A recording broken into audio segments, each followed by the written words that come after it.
All right, we are back. We are live. It is time for session 10 of Esper Genesis. Man, we're at session 10 already? That's insane. Anyway, how's it going, you beautiful people? And welcome to this live stream. I'm Cobalt GM, and we're about to play the tabletop role-playing game Esper Genesis by Alligator Alley Entertainment. Before we begin, let me introduce my awesome players. Starting with the beautiful Dark Lovely. Let me hear you. Hello. Playing our Keshian Princess Aura. Next, we have the awesome Alloy. Alloy. Playing the Ashen Forge Warrior Argus. We have the magnificent Master Draco. All right.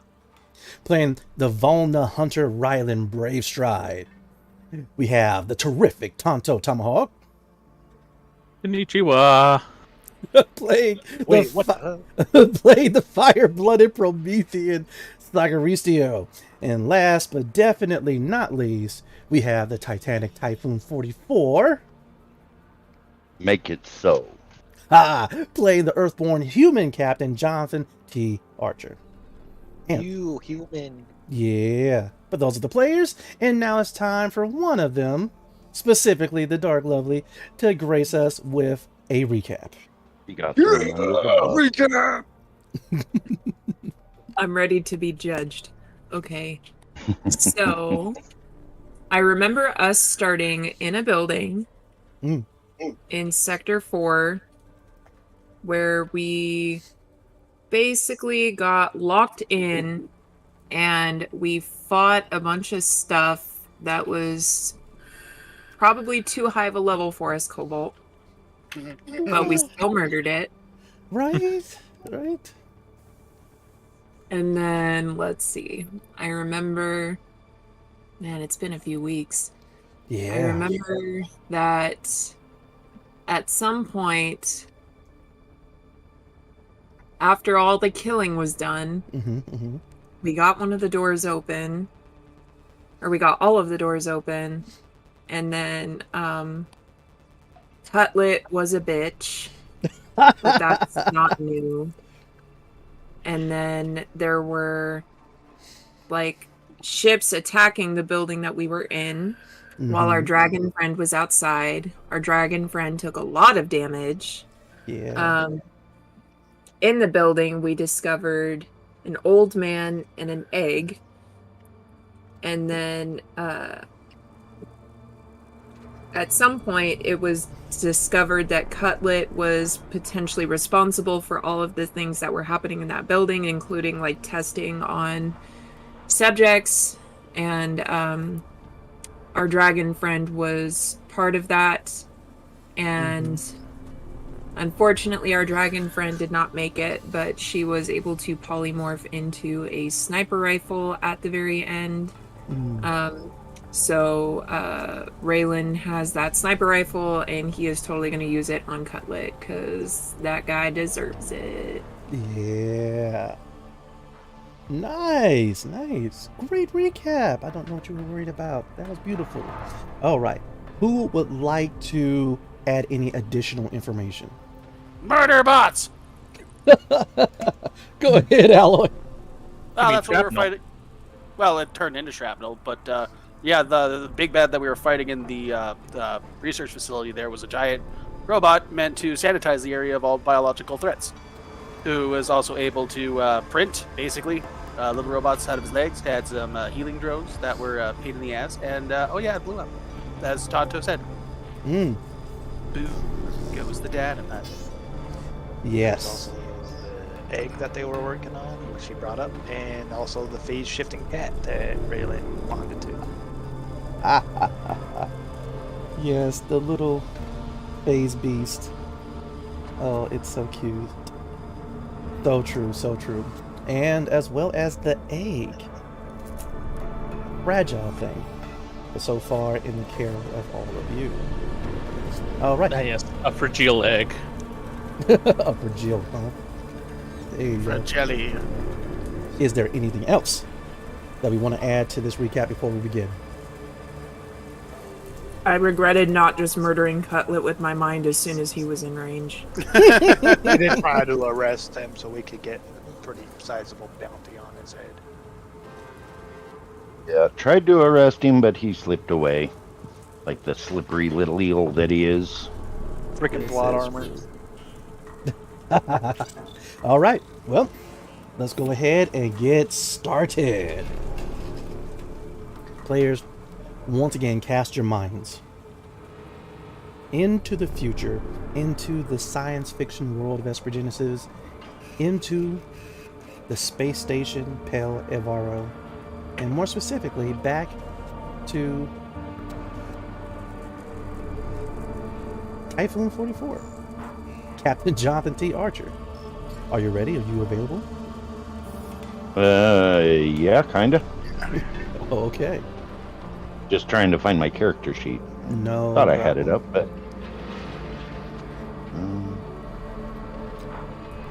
What happened last time was while everyone else was attempting to save Kinthia, the Cryodrake, from the bombardment of those starfighters. This is true. You slipped away from that conflict, hijacked one of the starfighters, flew out of Segment 4, and circled around to land in a different part of the space station because you had a very, very important delivery to make. Yeah. And after flying back into the space station, after placing the starfighter someplace out of the way so that you're able to get back to it without anyone knowing, you begin to head to the coordinates of where your contact is. A very familiar contact. A Miss Marissa Huntley.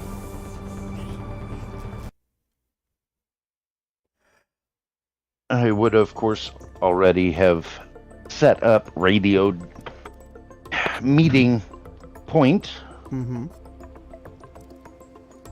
And this radio meeting point happens to be in segment 2. Okay. And it appears that this segment is really the entertainment segment. For there are shops, there are shows, there are hollows, there's all types of things happening.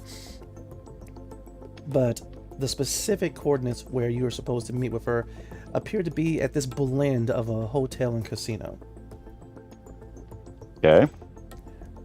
The good news is these places always have a entrance specifically for staff, and that one is the one that you prefer to use because it allows you to get into the building undetected. Right. If I recall, you were also wearing your special suit, correct? Yes, sir.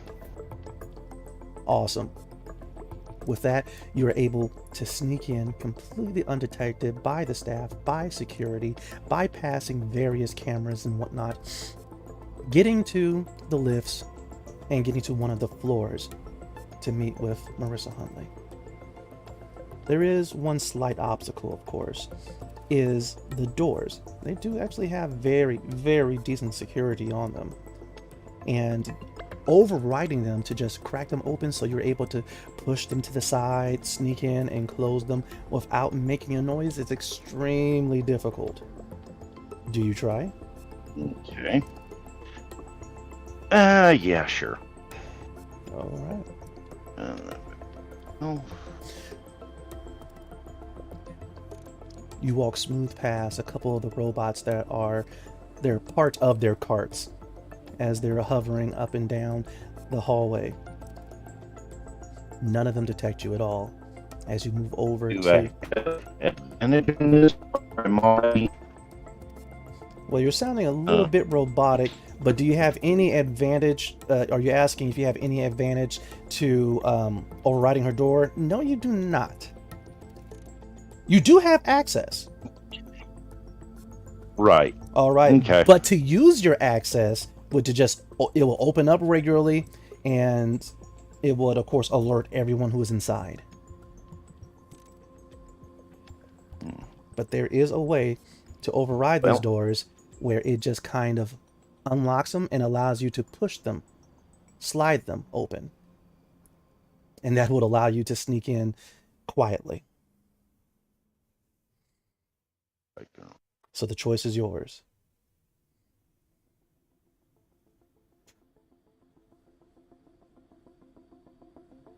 Let's try to be sneaky. All right. Not such a good roll. Most definitely. So you get to the console. You begin trying to work your magic.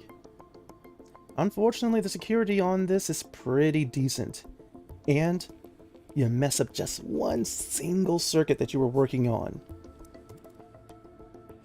And the door remains locked. You can still access it normally. Okay, well, I will access it normally, keeping my back to the wall, to the side of the door. Let it open. Let everybody take a look at this weird door that just opened for seemingly no reason. Right. And then slip through. Sounds good. Are you attempting to sneak on Marissa Huntley? Yep. Got you. You go ahead and you use your access code that works only for you, by the way. But she makes sure to program it in so that you would be able to meet her discreetly. And the door slides open. The cleaning and service bots that are on this floor, they pay no never mind. But now I do need you to make your stealth check with disadvantage.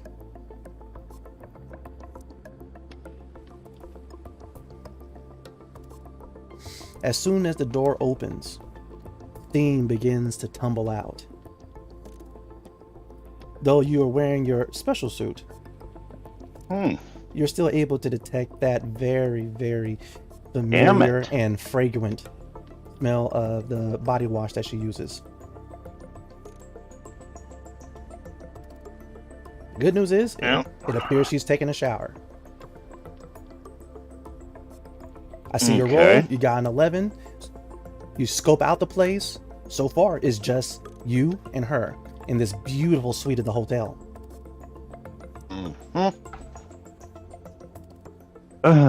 Question.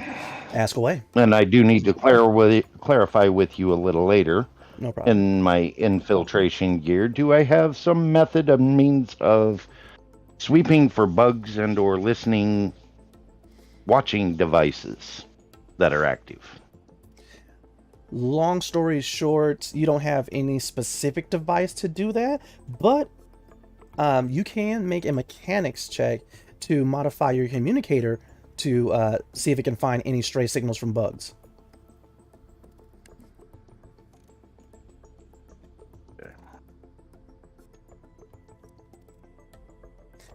You go ahead and begin to make this sweep to make sure that the room is clean, to make sure that you two are able to talk about your business without anyone listening in. And with a 12, you don't like me tonight. A 12 is exactly what you need, as a matter of fact. You tap on your communicator just a little bit, make sure that it's listening or that it will be disturbed by any foreign frequencies, and you sweep the room. The room is clean. Okay. Good. You hear the sonic shower come to an end. The door slides open. Turn off the suit. Sit down on the couch. Right. Or whatever's right there. I've arrogant assumption to think that there'd be a couch. Could be a bed. Well, it is a large suite. Yes, there's a living room area, and there is a couch for you to chill on. Okay. Right. Sit down on the couch, arms up on the back, lean back. Took you long enough. So she comes out and she's brushing her hair, and she stops for a moment seeing you in your infiltration suit, and she smiles. Well, look what the space cat dragged in. Always was good at getting penetration. Right. Her smile broadens.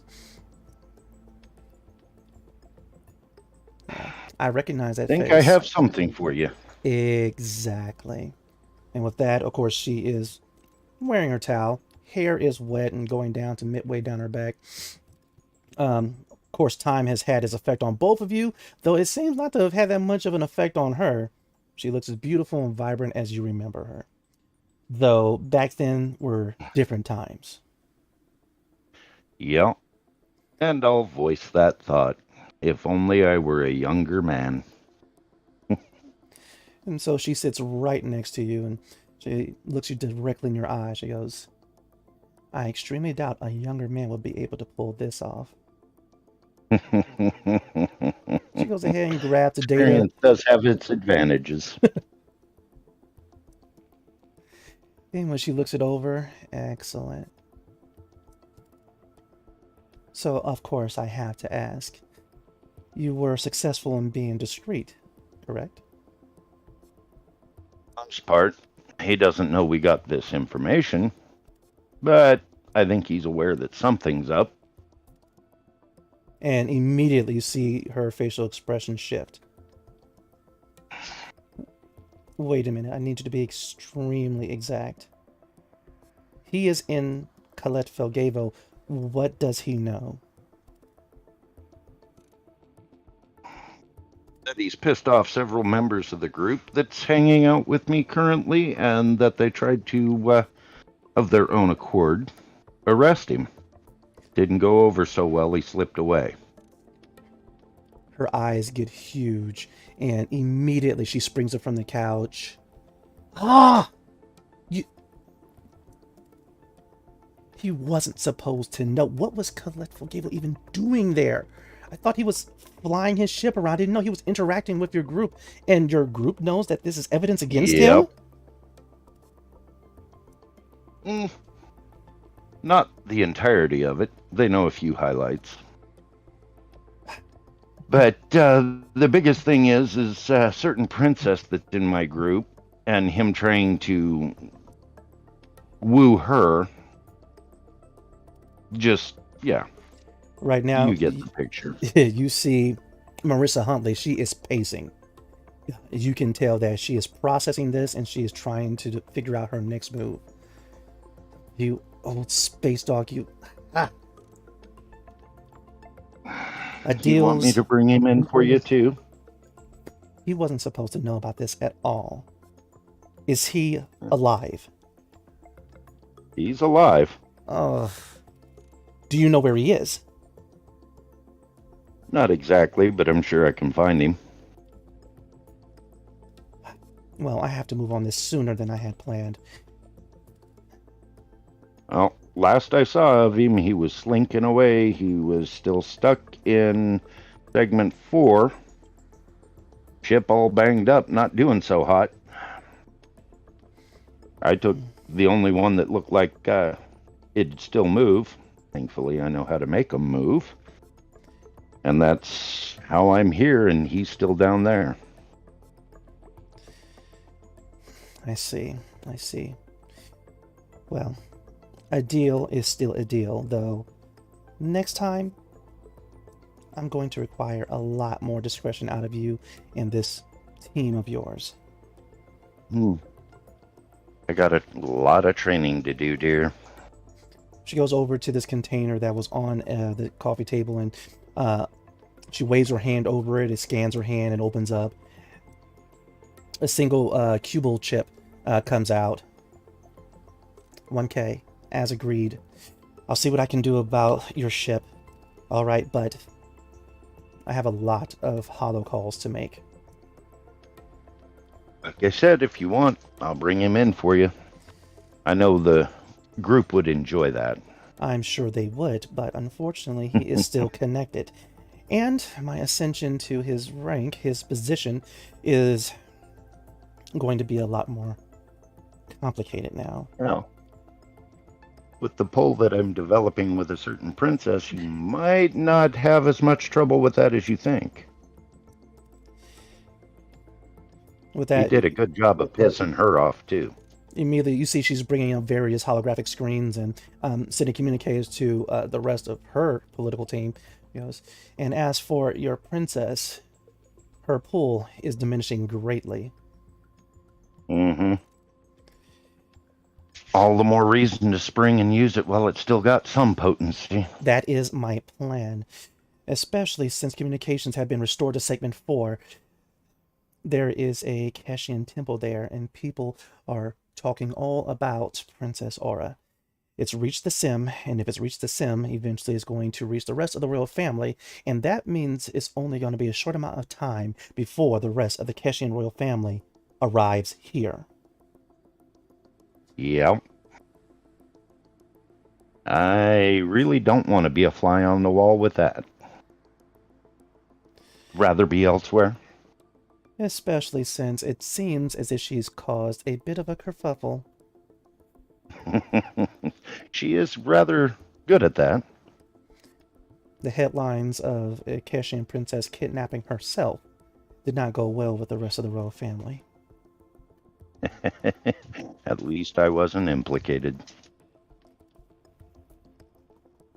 Thank the stars for small favors. Get out of here, space dog. See ya. Stand up, walk to the door. As I do so, suit goes active and I walk out the door. All right. You get up, activate your suit. Right before you leave, though, she still somehow manages to grab your hand. Johnny. Yes. You did good. You could have did better, but you did good. And she lifts up your mask, and she plants another one on you. Leave the room with a smile and not a word. Definitely. And so, with that, let us go back to segment 4 to the rest of our party. You guys ready? Yep. I'm going to take that as a yes, definitely. You guys are outside of the warehouse. A warehouse that looked like crap, honestly. But inside, it was actually a secret Promethean biological laboratory. You had found out they were doing various experiments on the seed spawn. They were modifying the chrysalis pods to convert the monstrous aberrants into drakes.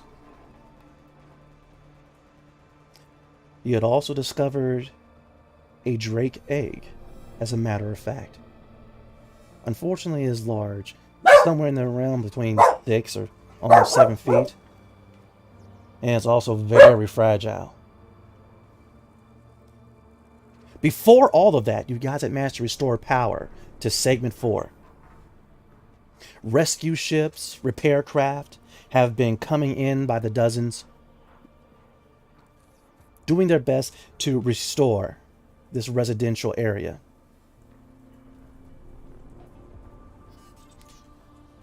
Unfortunately, in the process of doing all of that, Kynthia, the Crowd Drake, fell in battle.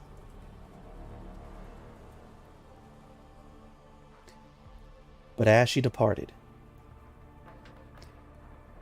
the mysterious abilities of Sorium, the process by which she was created, allowed her to transform from the large dragon that she was into a new weapon for Writhen Bravestride. You guys have gathered together. Arcadicus is there. Some of you are wondering what happened to Captain Archer. The rest of you are probably wondering where the heck did Colette Felgavo get to? But now, the question is this. What do you all do now? Starting with Princess Aura. What is going through your mind, and what do you think your next action is going to be? Well, the streets are safe again, right? Or are we still dealing with the sieve spawn? The streets are safe. I'm gonna head back to the temple. Sounds good. As soon as you begin heading in that direction, Ori, wherever your faithful friend is marching alongside of you, and she touches your arm. Princess, Your Grace, a lot has happened. Are you all right? I am very angry. I can tell. Would you like some water, Your Grace? Sure. Once again, she digs into her bag and provides you with a bottle of water. Is it over the loss of Canthia? Or is it because of the schemes of Colette Felgavo? It's all of those things. And the fact that these people were just abandoned by the people who needed to protect them. I understand how you feel. These people did absolutely nothing wrong. But due to experiments and mysterious dealings, many of them were mutated into these seed spawn, and there is no coming back from that. So many lives ruined, and for what? I don't understand this, Your Grace.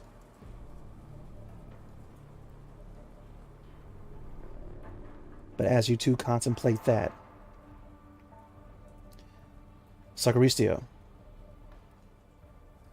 right now you're watching a fellow Promethean, an older Promethean, Arcadicus. He's standing in the middle of the ruined street. He's watching the snowflakes that were once the body of the Crowdrake, his granddaughter Cynthia, be carried off with the breeze. His hands outstretched, reaching for them. What do you do, Sacaristio? Well, I'm going to approach the old man, and not going to say too much just yet, but I am going to put my hand on his shoulder and see how well he's doing first. He just lost his granddaughter, so I'm assuming that he's not doing too well, obviously, but I want to see it on his face first before I say anything. Looking at his face so far, it just seems sorrowfully lost. Though, you can give me an insight check to read more into his expression. As you're peering. That would be a 20, sir. Whoa. You see that he's feeling a combination of emotions. Grief, guilt, anger, confusion. He knows that all of this is his fault. And right now, he is just reaching out, wishing that he can turn back time and change all of the decisions that he made. Finally, he let his arms drop and he lowers his face, staring at the floor. He tells you in lingo, and you do notice, especially with 20, that every time he speaks, the implant on his head flashes with every syllable. And he tells you, Sacaristio, I should not have done this.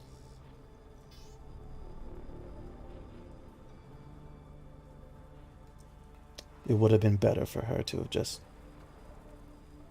been... She did not have to live a life like this. She didn't have to die like this. I know not what you speak of, okay, because she has not passed on in the way that you mean. Look at the snow. Look at the cosmos, and I'll even look up to the... I'm sure the doors are still open out to the outside, because there's probably still... Yes. ships coming in. Yep. You go When ahead. our spark of life leaves us, we go back to the great cosmos. We go back to the chaos that it ensues, that it sows. Mourn for her. Wish for her well. But do not regret your decisions. She lived well as she could.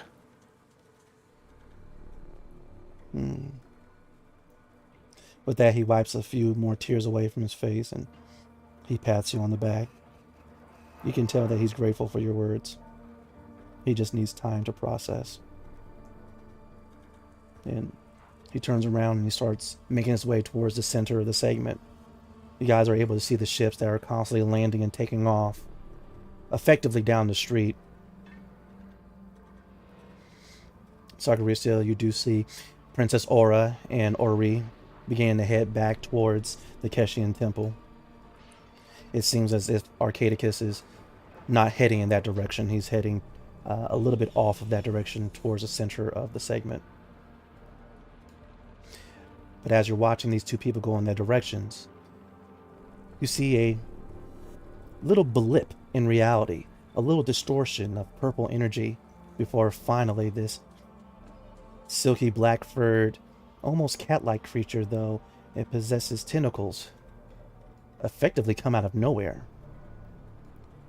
And it just kind of saunters over to Rylan Bravestride, who's currently holding a very new sniper rifle, covered in Arctic camouflage.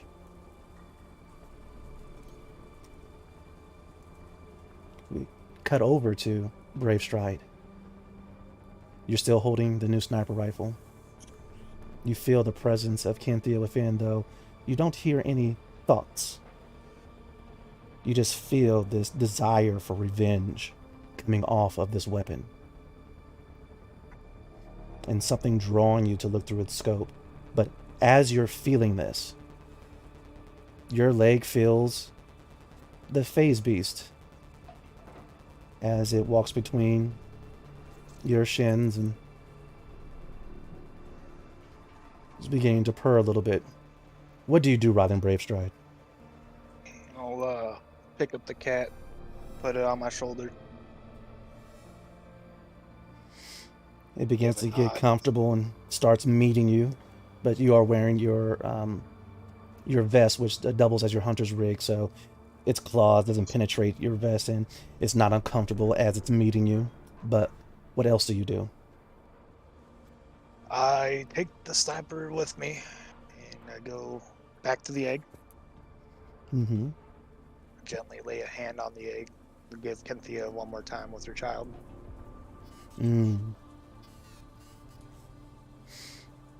You head back into the warehouse, looking at one of the destroyed rooms where the large robot that was meant to cleanse all organic material blew up. You head into the next larger area, and you see that egg. Dark and colored, speckled. It's almost as if looking into space itself. But holding the rifle, the sniper rifle, and placing another hand onto the egg.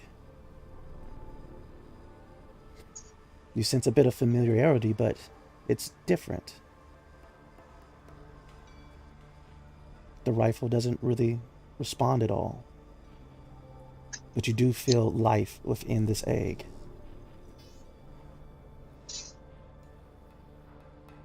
The phase beast meows in your ear.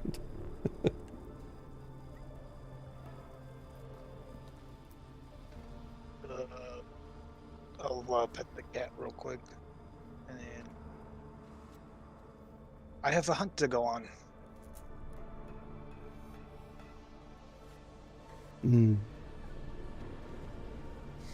The phase beast meows again.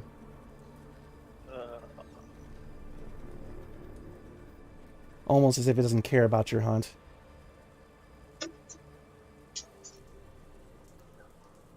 What's the gumbo? And the phase beast begins to purr. I'll give you some on the way. And with that, it kind of grips you tightly with its claws. And it actually holds onto you with its teeth. Before all of a sudden, everything turns this dark purple and ripply before you find yourself back outside of the warehouse where you were.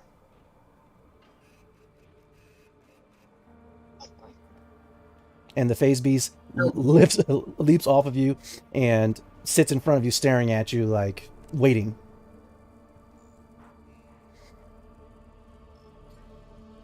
I'll pour some of the gumbo into the cat. The phase beast has been appeased. Go ahead. When she's done eating, I will start my process of the hunt. Got you. Argus. Yeah. The group seems to be heavily affected by the most recent events. Captain T. Archer is missing. Princess Aura and Ori are heading back towards the Keshian Temple. Arcadicus is heading towards the relief and recovery vessels in the center of the segment. Mm-hmm.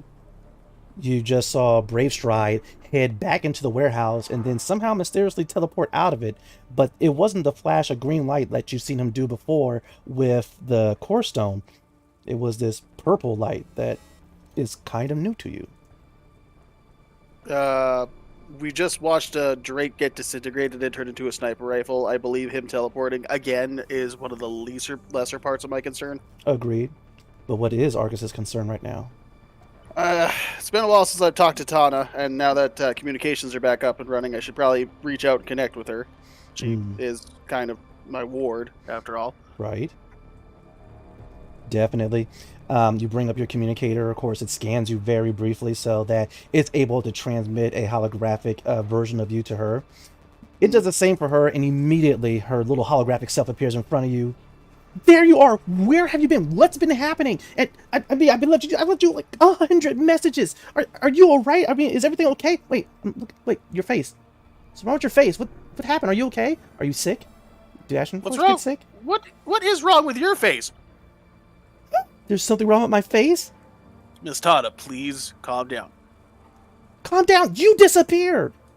No, you got drunk and we put you to bed and went to go do what we meant to do. And you disappeared while I was drunk and incapacitated. I'm not going to bring you along down that case. This has been dangerous.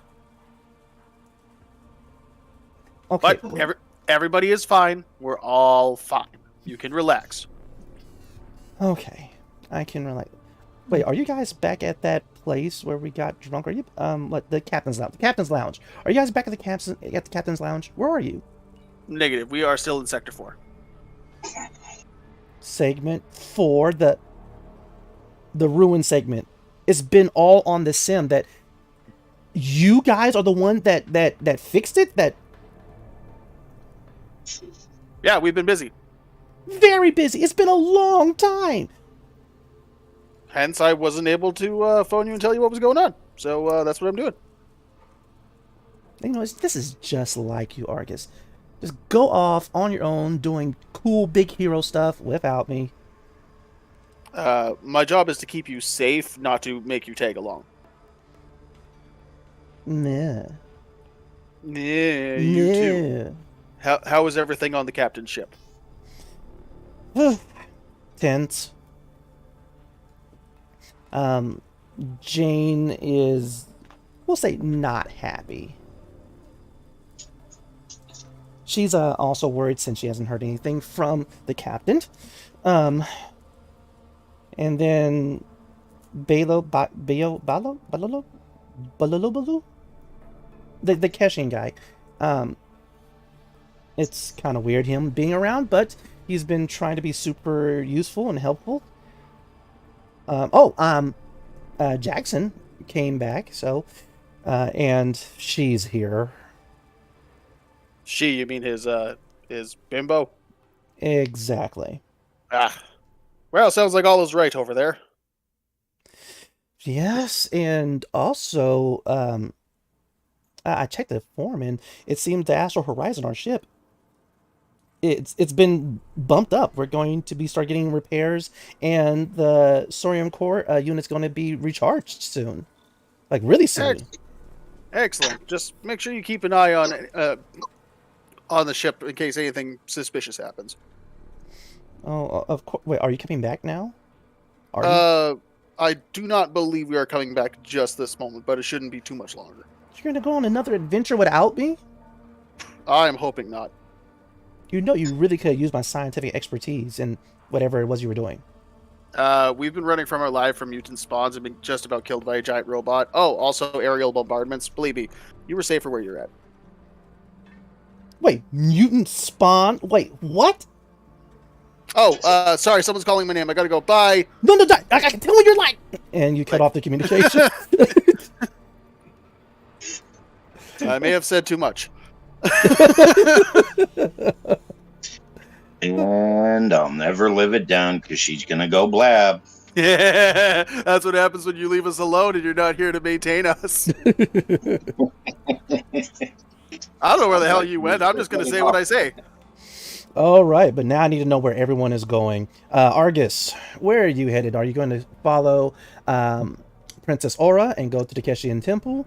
Are you going to follow Arcadicus and go towards the relief craft that are transporting people out of this segment? Do I have any inkling where Silva is? You do not, but you do have her contact information, and communications have been restored to this segment. All right, I'll send her a quick text. Hey, where you at? She replies back pretty quickly, and she's actually at the relief effort. She's making sure the survivors and refugees now of Segment 4 are getting to the craft to be transported to different sectors. I'll send back KK. See you soon, and I'm going to start heading that direction. Okay. Going back up, Sagaristio, where are you headed? I'm actually heading back into the lab. Mm-hmm. Because despite the fact that the data might be purged from the system, it won't also be able to purge who is actually living there, who is actually doing stuff, because people are going to leave traces behind.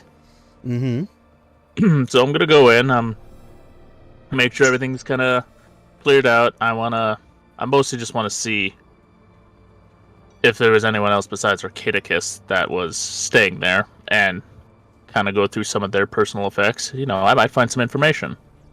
Definitely. While I'm at it, I'm going to have my little micro drones surveying the entire establishment and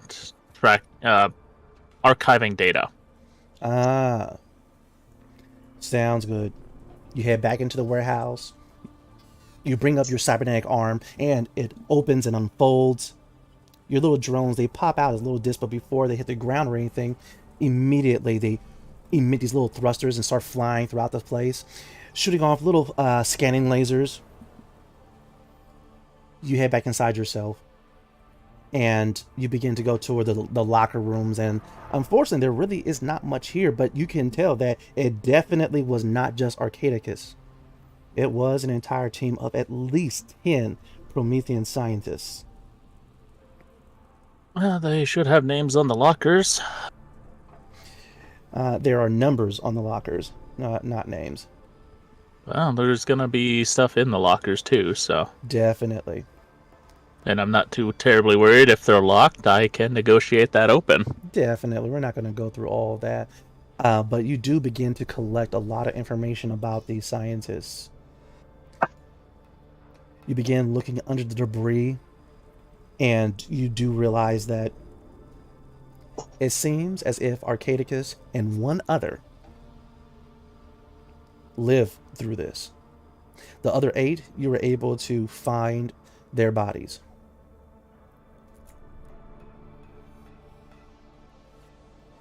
Okay. The survivor, and then I found the bodies of the others. Yes. Okay. Well, I'm gonna archive their names and get whatever information I have. Mm-hmm. And I might make a call as well, but I want to make sure I have all the information from these other deceased scientists, Definitely. because I'm pretty sure I might recognize a name or two. Yes, you definitely might. Yep. All right. Which means I will definitely have a phone call to make. This is true. Some of these names you definitely recognize, and they link to what you were doing before you met with this incredible group of adventurers that are slowly becoming family. Well, I'll gather up what data I can, and I'll at least give the deceased a dignified ending by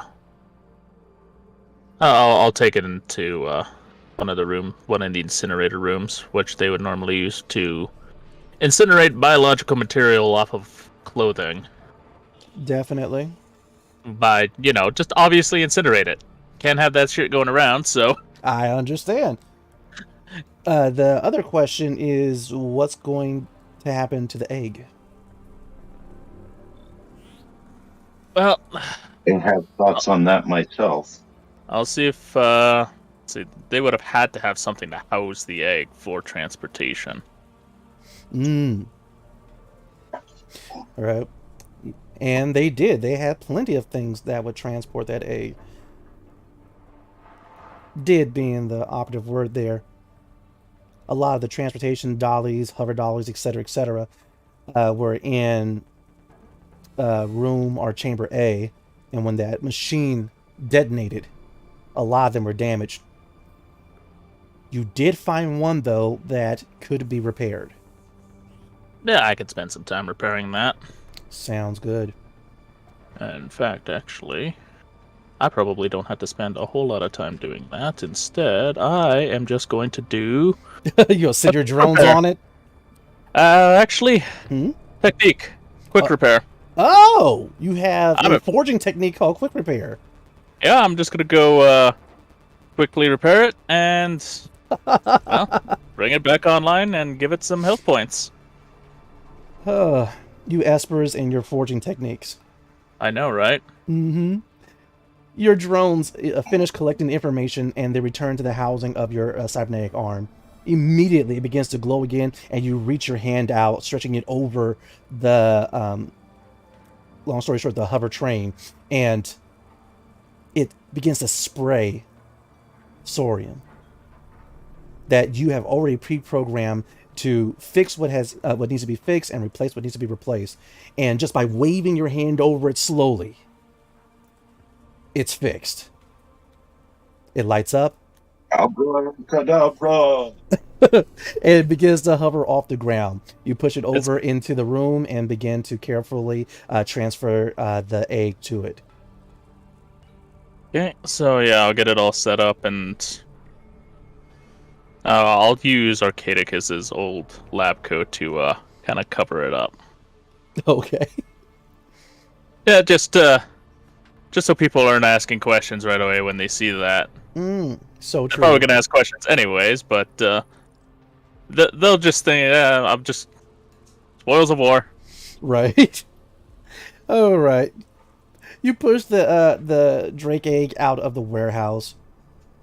And where are you headed? Are you headed towards the relief ships, or are you going to try to catch up with Princess Aura, who's further down the street heading towards the temple? I'll head down there, because at least then I can also see how the warbot, me and Argus, set up. See how it's doing, see how its systems are holding up. Right. Sounds good. All right, Brave Stride. Your little phase beast has finished eating the gumbo that you laid out for it. As always, it wants more, but where are you going? I'm gonna do like an insight check to kind of put myself in Cutlet's shoes. And to see, like, try to get an understanding of where I would run off to.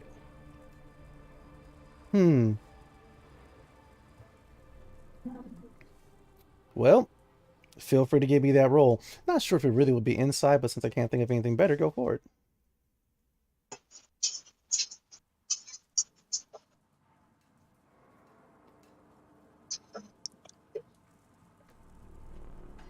Hey, Whoa!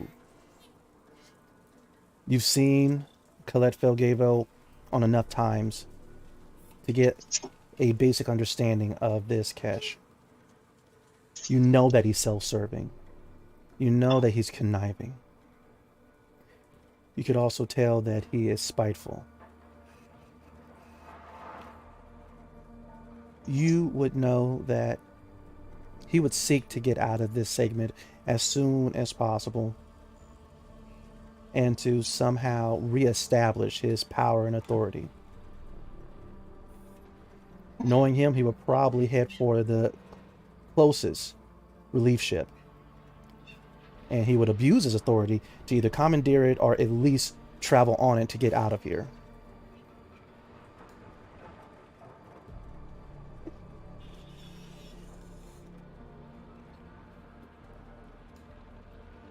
Would this be enough to wonder if he would actually leave the space station? Seeing as how his seat of power is here, you extremely doubt it. Once again, you kind of feel the pulse of the presence of Cynthia from the rifle.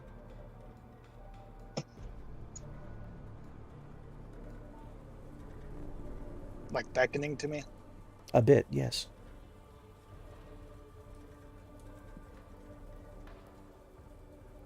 I look through the scope. Can you? Of course you can. So you reach back, pull the rifle over, look through the scope, and as you're scanning the area, you look at the location where you last saw Colette Felgavo, and you're actually able to see highlighted footprints. Nice. I like to work with this.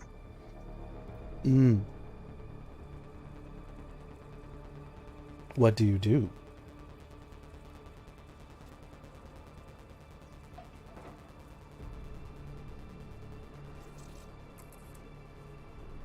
Well, he's not going to leave here because this is where his power's at. So I have all the time in the world, in my opinion, right now to hunt him patiently.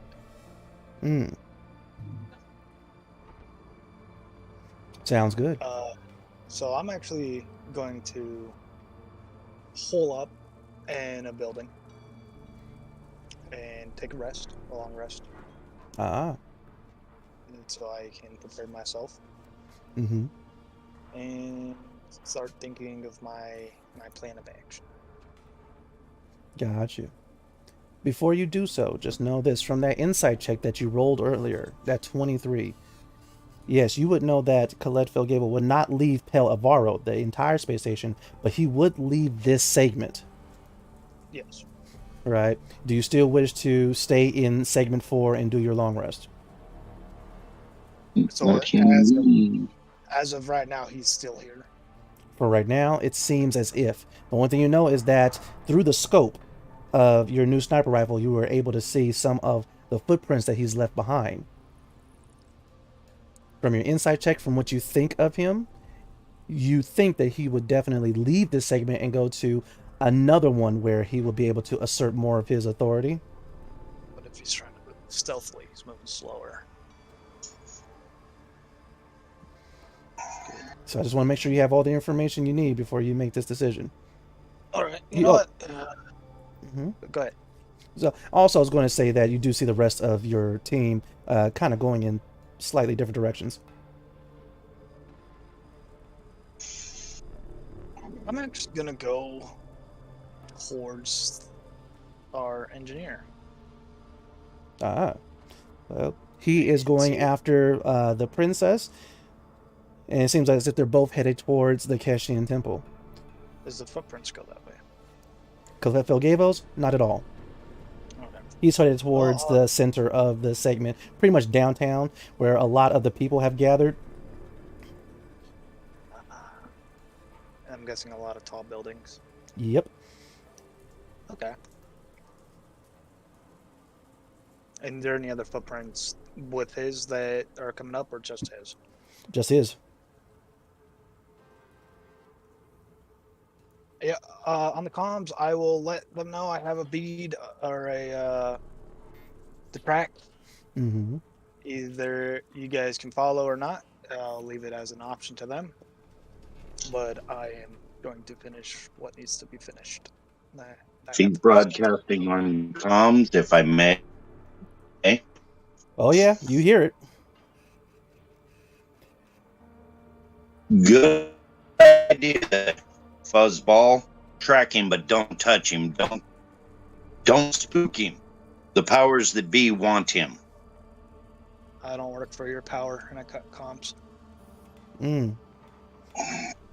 You go ahead, tap your communicator, sling your sniper rifle behind you, and you begin tracking those footprints. Argus, remind me, are you headed towards the temple? No, you said you were heading towards downtown to the relief effort, correct? Yes, you told me that's where Silva said she was at. That's where she is, yeah. Awesome. Princess Aura. Oh, before I get to that, Captain Archer, where are you headed? Physically, I'm headed back towards my ship. I got a lot of shit to smooth out there. This is true. During that transit, mm-hmm. I'm making a few individual calls. Ah. All right. Calls to whom? Members of the crew specifically. Mm-hmm. Others a little later after I get a better beat on how things are going. But starting with Sagi. Ah. Hey, big guy, do me a favor. Make sure you get as much information and evidence out of that warehouse as possible. Certain eggs are included in this. We might need barter chips to get out of here alive. Oh, don't worry. I'm already taking it. And it wasn't for my life I was taking Good it deal. for. I will arrange transport and get you out of there. Don't go with anybody but someone, one of us. Yeah, that doesn't sound ominous whatsoever. Well, we got a guy on the run that's a little bit power hungry. So expect anything. I learned that with this group, yeah. Expect the unexpected, and if you expected it, well, too bad. Right. Anyway, got more calls to make. Chat with you a little later. Nope. Next to the princess. Mm-hmm. Hey, princess. Yeah, the way things are going, you are starting to attract attention that may not be wanted. What do you mean? Well, our host here is putting a spin on everything you do that doesn't show too well and is only backed by your bailing out on the family, shall we say, kidnapping yourself. And it's already hit the core. So, yeah. Expect to hear the trump of your daddy's troops' boots anytime. I expect it. Now, do what you can on your end to kind of make our host look like shit with the people. We're going to need that. Something tells me it's not going to be hard. No, not terribly. He hasn't been too endearing, has he? Next on my list is with that I'll cut comms. Mm-hmm. Is to Jackson. Jack. Right. He finally answers. Yeah. Not damn time. Need you to do me a favor. Segment 4 open back up. Got some stuff down there that needs picked up. Oh, like, wait. You want me to fly? Are you giving me permission to fly? Yeah. God. Yeah. Of course I'll go to segment 4. Yeah. Listen. Keep it discreet, nothing fancy. You're just a transport. I'm gonna make a call and get you a load of shit to haul into segment 4. When you touch down, you know the big guy Sagaristio. You find him. Right, the Promethean mom hates, yeah. Yes. Don't bring your mom with. I will be back to the ship shortly, and I will deal with her. You just get transport and get over there. Oh, okay, yeah. Look, you got it, Dad. Now. Right. Well, of course, yeah. Right now. Oh, can I bring Lillian? No. Come on, Too Dad. dangerous. Leave her on the ship. But tell her you're protecting her. Fine, sir. But yeah, thank you though. Yeah. Right. And he hangs up.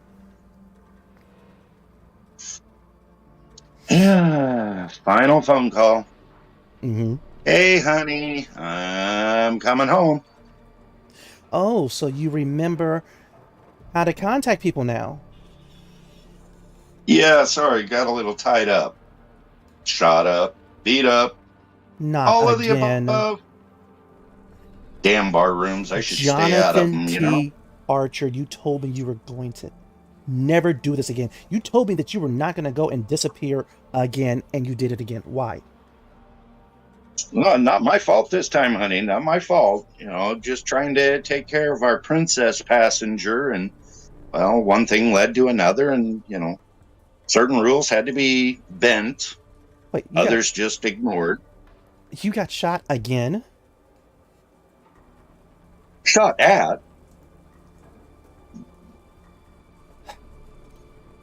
Okay, I'm glad, hon. I am glad that you're fine and that you're safe. Do you know how long I've been up worried about you? You know what I mean? Messages I've sent you. After all the years we've been together, you still worry that much. I love you. Click. Oh no. Right? You could tell she was getting ready to say, "Don't put the charm on her," right? But yeah, exactly why I went quick. I'm glad you didn't do the whole. Oh, I'm going through a space tunnel.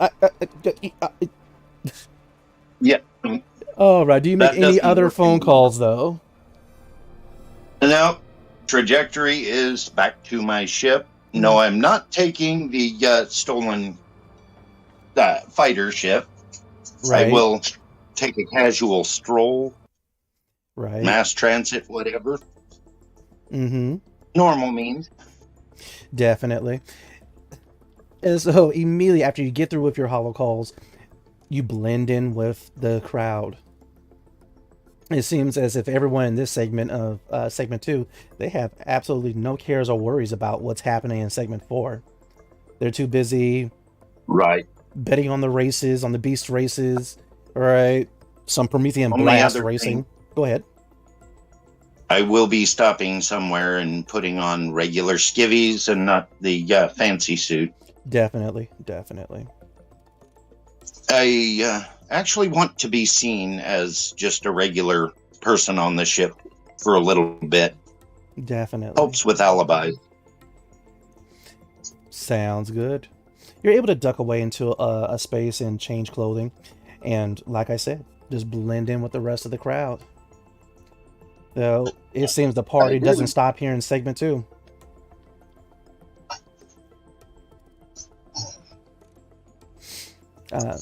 Just like you said, you take a little bit of public transportation. Oh, yes, there was one other call. Miss Huntley. Inform her that I have it on good authority that our nemesis is, in fact, in segment 4. And if she looks for Raylan, she might find our nemesis quicker. All right. Short, brief, microburst message, and back off the comm. Sounds good. And with that, you turn off your comm and just enjoy pretty much the futuristic version of a trolley. as it slowly takes you from inside segment 4 to the inner ring where you're able to see the beauties of space and the rest of Pelivaro, and it begins to take you back towards the space hangar. Good deal. Princess Aura. Sagaristio. Yo. Both of you reach the outskirts of the Keshian temple. There has been a little bit of a battle that had taken place since you guys had last been here. And you could tell that the robot, Sagaristio, that you and Argus had built to protect them has done its job wonderfully. Because there is scorched sea spawn all over the place. You're even able to still hear its heavy footsteps as it's currently on patrol. Immediately, the Kesh and the few other refugees and survivors that were at the temple, they spot you guys from like a block away and immediately became pouring out. They're not leaving the confines of the force field, but they kept pouring out and they're waving and they're just so happy to see all of you. Princess Aura, what do you do as you are passing through the force field into the cheering people? Mostly Kesh, but there's some humans, it's a few Matokai, there's an assortment of alien species here, but they're all happy to see you. What do you do? I'm just gonna ask for the High Priestess. You ask, and immediately they begin parting and making way. You're able to see her come through the crowd, and once again, she doesn't seem worried anymore. She doesn't have that face of fear that she had beforehand, but as always, Princess, your visage is upon me as mine is upon you. Welcome back to the temple, and thank you once again for answering our prayers. The Triumvirate is pleased. Well, I'm glad everybody is safe, but it comes at a steep cost of betrayal. Princess, I do not understand.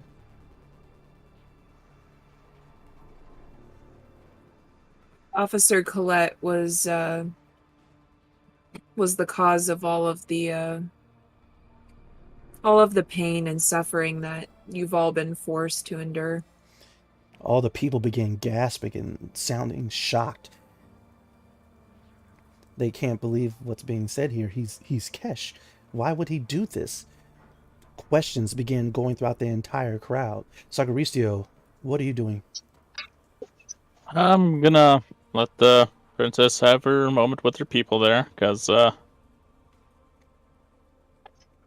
don't really have much to say in that, but I will go check seeing as the robot's on patrol, I'll remote in and see how its systems are holding up.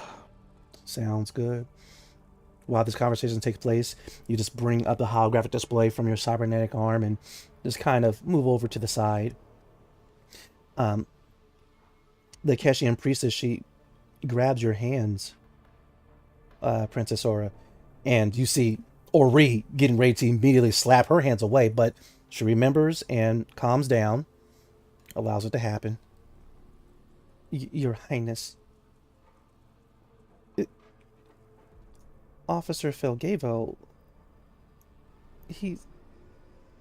how? What are we to do?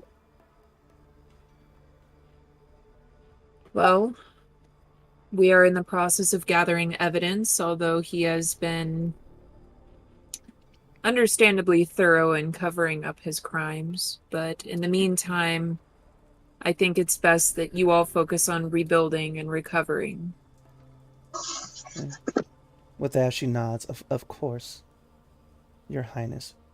That we will definitely do. Then immediately the crowd's like, well, Colette, forgive it. He should die. Where is, we kill him ourselves and everything. He deserves to be he's caused countless deaths. He must be executed. Sacrifice. Yeah. The crowd begins to turn angry and upset and violent. The children they don't really understand what's happening, and they're getting afraid because of how violent things are turning.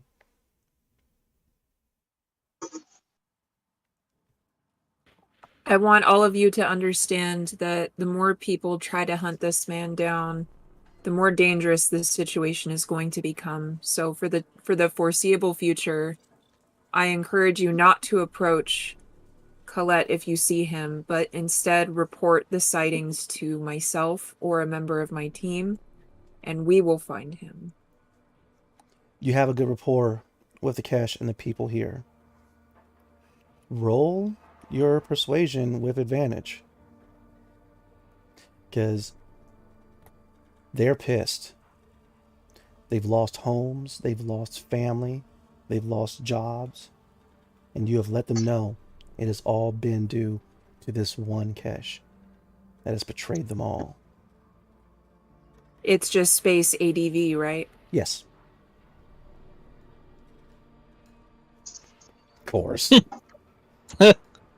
Of course. Beautiful. This is almost as bad as the Pikachu speech. No, it's better. He kills because he cares. Oh, heavens, not that line. But yes, you realize, Princess, that you do have to calm the crowd.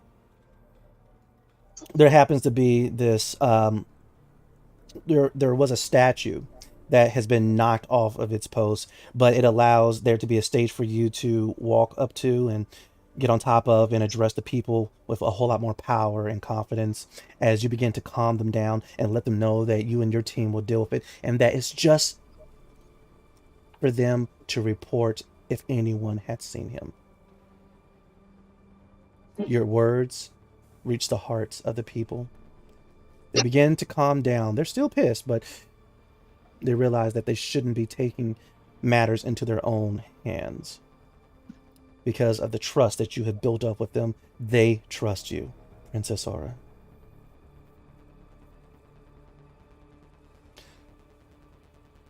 The truest act of retaliation against this horrible betrayal will be to rebuild and recover. So if you can focus your energy on that, it is the truest way to fight against the injustice done to you. The people listen, they nod, some even begin to clap. And the crowd disperses as they begin collecting their things.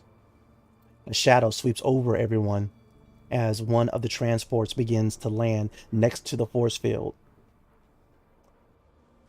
Relief personnel immediately emerge from this transport, opened up its loading ramps. The priestess, she gives the command and deactivates the force field. Some people leave, most stay, and begin repairing and restoring the temple. Ori, she kind of gets your attention, Princess Aura, and she tells you, Your Grace, you have displayed so much compassion. You have touched the hearts of these people. You have gained their trust, and I have not seen that amount of trust for any Keshian royalty in a very long time.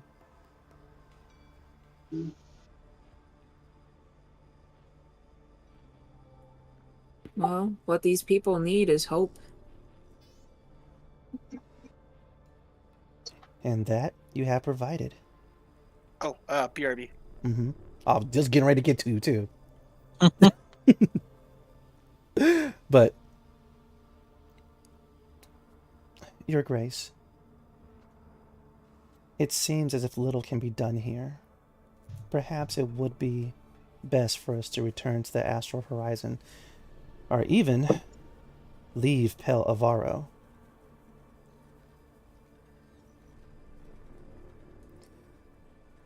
I'm going to take a quick listen. Am I hearing any of the voices? So far, the only voices that you hear is the familiar one from whatever artifact is aboard the Astral Horizon.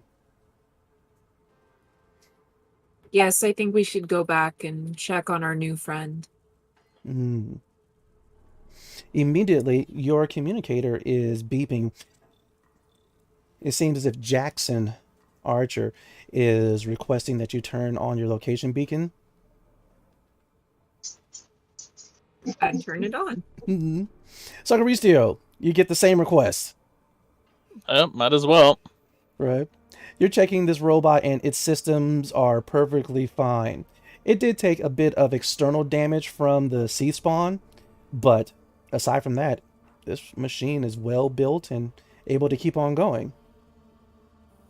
Do you do anything else? Well, I am thinking of bringing it back with me, so...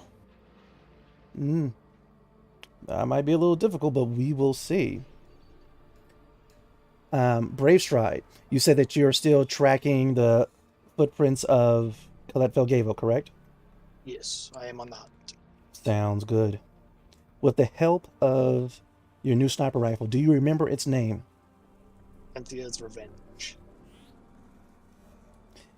Go ahead and give me that survival check with advantage.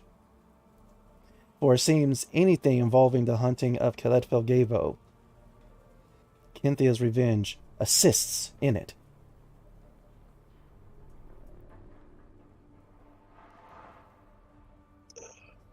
But with that, you begin to weave between the buildings. It really does seem as if he was attempting to stealthily get away.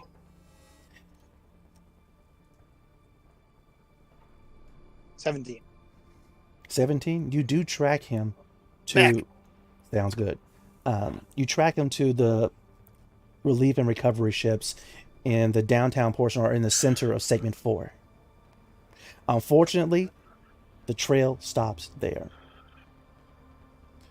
Too many ships are landing, picking up people and leaving, but it does seem as if he has already gone aboard one of them. You look through the scope, and you're unable to see any more tracks. But with a 17, you do notice something kind of interesting, and that is there were parts along his traveling where he seemed to have stopped and waited for a moment. What he was doing while he was pausing, you're not sure. But he paused twice while he was heading towards the ships, and again at one of the ships. But so far, there's no track, trail, or trace of him. Just a lot of the other survivors and refugees here. You do see the familiar Ashenforge, the female that you saw Argus speaking to. And speaking of Argus, you're able to see him coming towards the gathering of people and survivors. Argus, you see Brave Stride. Yep. He has Cynthia's Revenge out, his new sniper rifle out, and he looks currently a combination of upset and perplexed. But also in the distance, you see Silva. Right now, she is actually carrying a couple of children, putting them into a transport as the last few survivors are getting aboard that one before the loading ramp closes and the entire ship lifts off towards the clouds and out of Segment 4. She turns and spots you, Argus, and she waves. I'd like to do a quick perception around just to see if I can spot what Raylan's so butthurt about. Sure. Go ahead and roll your perception.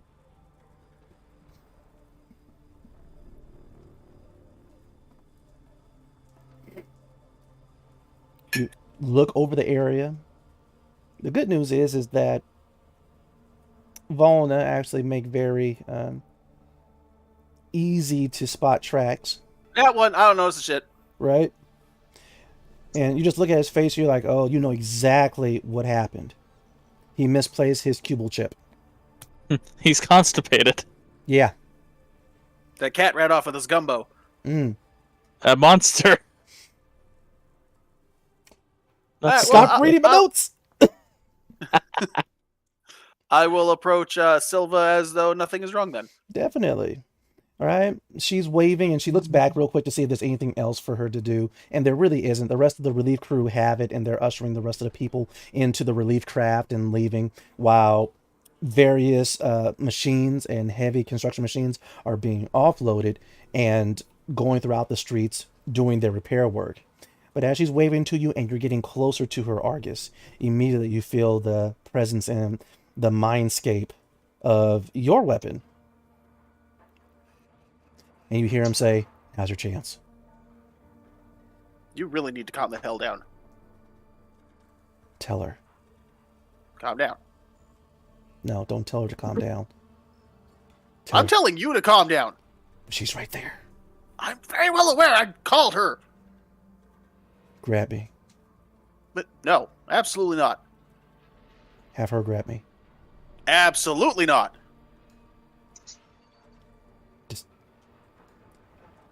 You said you were going to help me.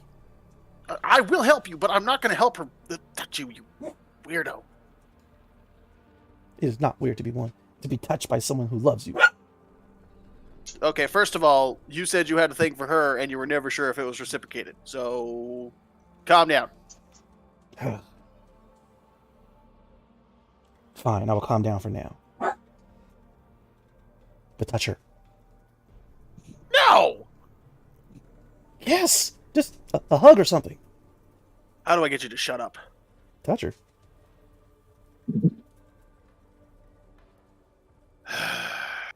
Anyways, I'm going to finish approaching Silva. Mm-hmm. And immediately she goes, "Argus, are you okay?" I reach out to give her a hearty handshake as I get close to her. It's like, yes, I'm doing fine. Right. How are you? She goes ahead and clasps your forearm to give, to return the hearty handshake, and she actually pulls you in and gives you a nice strong hug. Within your mind, you're able to hear, "Yes! Yes! Yeah! Squeeze her! Squeeze her!" That's yes! what I was not expecting. Yes! It feels just as good as I thought. This guy's almost as thirsty as that damn phone from back in Rotted Capes. Oh my god. But yeah, Silva, she lets you go, and she's like looking at your wounds and whatnot. Seeing as how, if I recall, you haven't really performed a long rest after you've been revived. Nope. So you look definitely worse for wear. I mean, I did get some healing, but Of course. yeah. Right, and she's like looking you over. Yeah, you're definitely cracked. Here, come over here, sit down. I'll patch you up. Okay, if you insist. Once again, in your mind, you're like, "Yes, she's patching us up. She's patching us up." And I'm like, mentally, I'm going to say, "Calm the fuck down." But she's patching us. Shh. Now's your chance. All right. I will gouge the sorium implant out if you do not shut the hell up. Fine. I don't even know where it is. I will just start somewhere. Okay, don't do that. Okay, just... Then be quiet. I am quiet. Silent. Oh. And so she sits you down, and she kind of looks at you quizzically. She's looking at your face. Oh, yeah. We're going to need some sorium for this. What happened? Big robot. Where? Warehouse-looking thing. Secret research facility. Yeah. It's been a day. This is the residential segment. There shouldn't be any research facilities here. Oh, you can thank your good old boy Cutlet for that. Wait, this the station coordinator? Yes. Okay, I'm a little lost. How... Do you honestly think someone called a station coordinator wouldn't know anything about a secret research facility that was researching stuff like, I don't know, heath spawn, ice drakes, the crazy shit that's been happening over the last few days? So let me get this straight.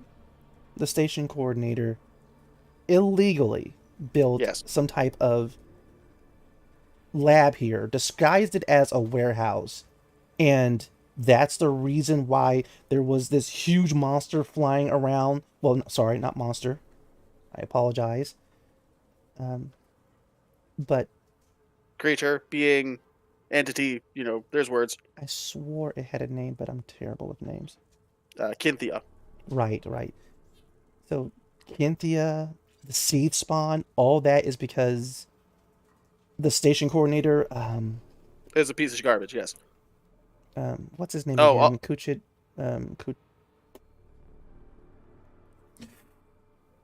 Kuchit Gavel. What? Who? The station coordinator. It's Colette. Right. He did all of this? Well, at least he started all of it anyways. He also caused Kinthia to get put down, so yeah, she's gone. She's gone? Yes, gone. Like, poofed into snow. She's a cryodrake. How does that happen? Those things are the most fearsome creatures in the Silrain arc. Well, there's a lot more to it than that, but long story short, enough big guns will take just about anything down. Big... Okay. Cutlet brought fighters in as soon as he decided to show up. He's actually hiding out here now, and we're still looking for him. Oh. He needs to get the sword. And she was getting ready to reach for her blade that she has stuck in the ground, but she takes a moment, she takes a breath. Let's get you patched up first, though. Because that big robot you were talking about did some serious damage. Yeah, it exploded. Well, I hope you had its power core in your hand when it happened. I think that would have probably killed me if that happened. It looked like it almost did. Well, I mean, I was knocked unconscious, but, walk it off. Well, we Ashen Forge are made tough. Thorium tough. And then she looks over and she sees Brave Stride. That's your friend, right? Is he okay? I think he's mad because the cat ate his gumbo. What cat? It's this weird dark thing with tentacles on its back. Don't worry about it. Brave Stride, what are you doing? Because you are within earshot of this conversation. Did you help everyone get on these ships? Just about. And you didn't see the coordinator come up on here? No. And did you see any ships that weren't a rescue unit come in? There's a lot. I was mostly concerned with the survivors that were with me that you guys helped out earlier. His tracks led here. Is that what you were so upset looking about? They just disappeared. Well, if it's right there, yeah, there was one of the relief craft. They were taking survivors, and it's already left. Which segment? They're taking them to segment 3. Yeah.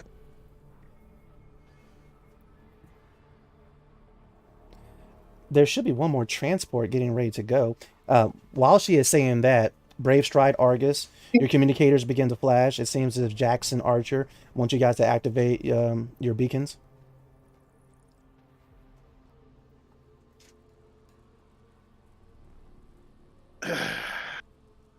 Should we? I mean, the kid seems nice and everything, but I don't know. He seems kind of needy. If he's looking for us, therefore it might be for pickup. Do we want to be picked up, or do we want to hunt someone? Well, I mean, if he's already on the craft, then maybe we could get a quicker ride to Sector 3? Maybe?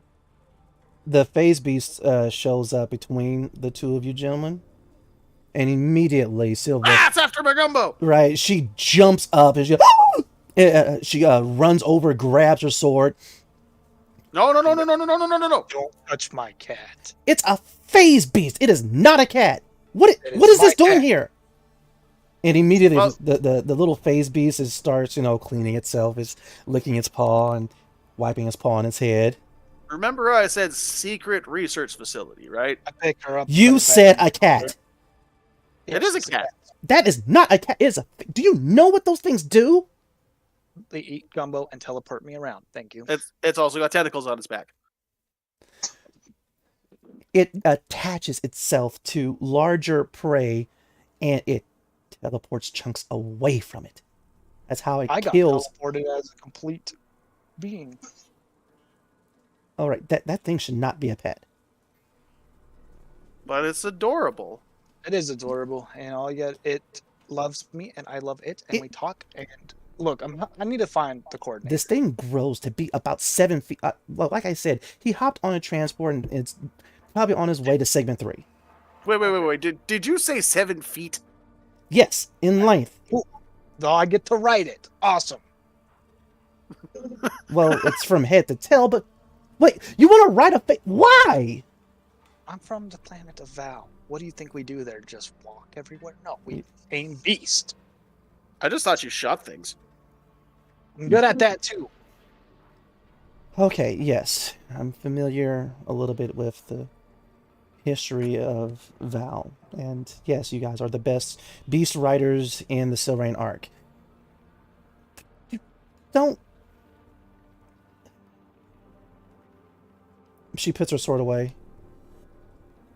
I also befriended a Drake. I did 2 different beasts. Well, that's different.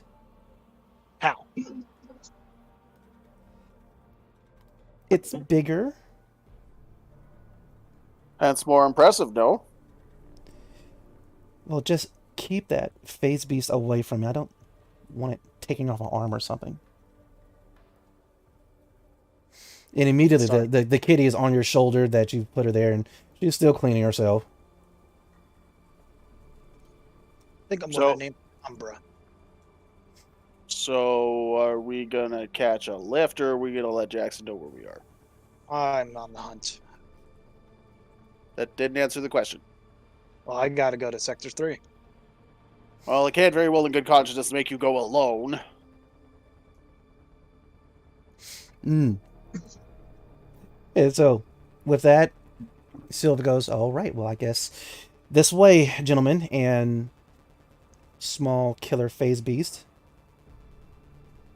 And she leads you guys to the last transport in this area. It's already packed full of survivors. But seeing as how it's the last one, she gets on with you, and the 3.5 of you see the loading ramps begin to fold up, cutting off the light from segment 4, switching over to the interior lights and the seats as they begin strapping people in. You guys feel a slight lurch as the transport takes off, and you guys are on your way to segment 3. But with that, we actually are going to get to our first break of the night. And when we come back, we're going to find out, will Bravestride eventually find Colette Vilgavo? Will Jackson finally go and pick up Princess Aura and Sagaristio? What are they going to do with this Drake egg? And is this phase beast really the killer monster that Silva described? And most importantly, will Argus get to nap on this trip? Most definitely. But we'll see you guys back in about 5 or so minutes.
And we are back from quite the break. I wish that other part was recorded. But anyway, let's get back into Esper Genesis, where our beloved adventurers, our beloved Espers, have split. We have Princess Aura, Ori, and Sagaristio, as well as the Drake Egg, awaiting pickup from Jackson Archer at the Keshian Temple in Segment 4. Captain Archer, if I recall, is making his way back to his own ship, while Arcus and Bravestride, along with Silva, have hopped on one of the relief ships and are heading to Segment 3 to continue the hunt for Colette Felgavo. Now, my players, I'll leave it up to you. Which portion shall we explore first? I want to see Archer get his ass reamed out by his wife. Thanks for the bus. We have one vote for the captain. Do we have any more votes for the captain? Yeah, it seems like fun. Any direction you go will be enjoyable. Definitely. So, Okay, under the bus I go. you get off the public transportation at the spaceport.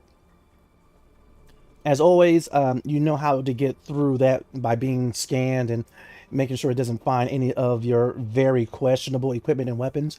Because one thing you have seen is that security is tight on the rest of these segments.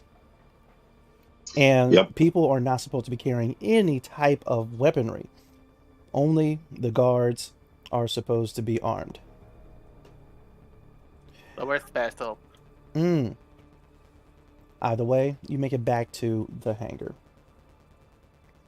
And once again, the ships are being tended to, but in the distance, you see the astral horizon and the various huge machines that are currently working on its hull.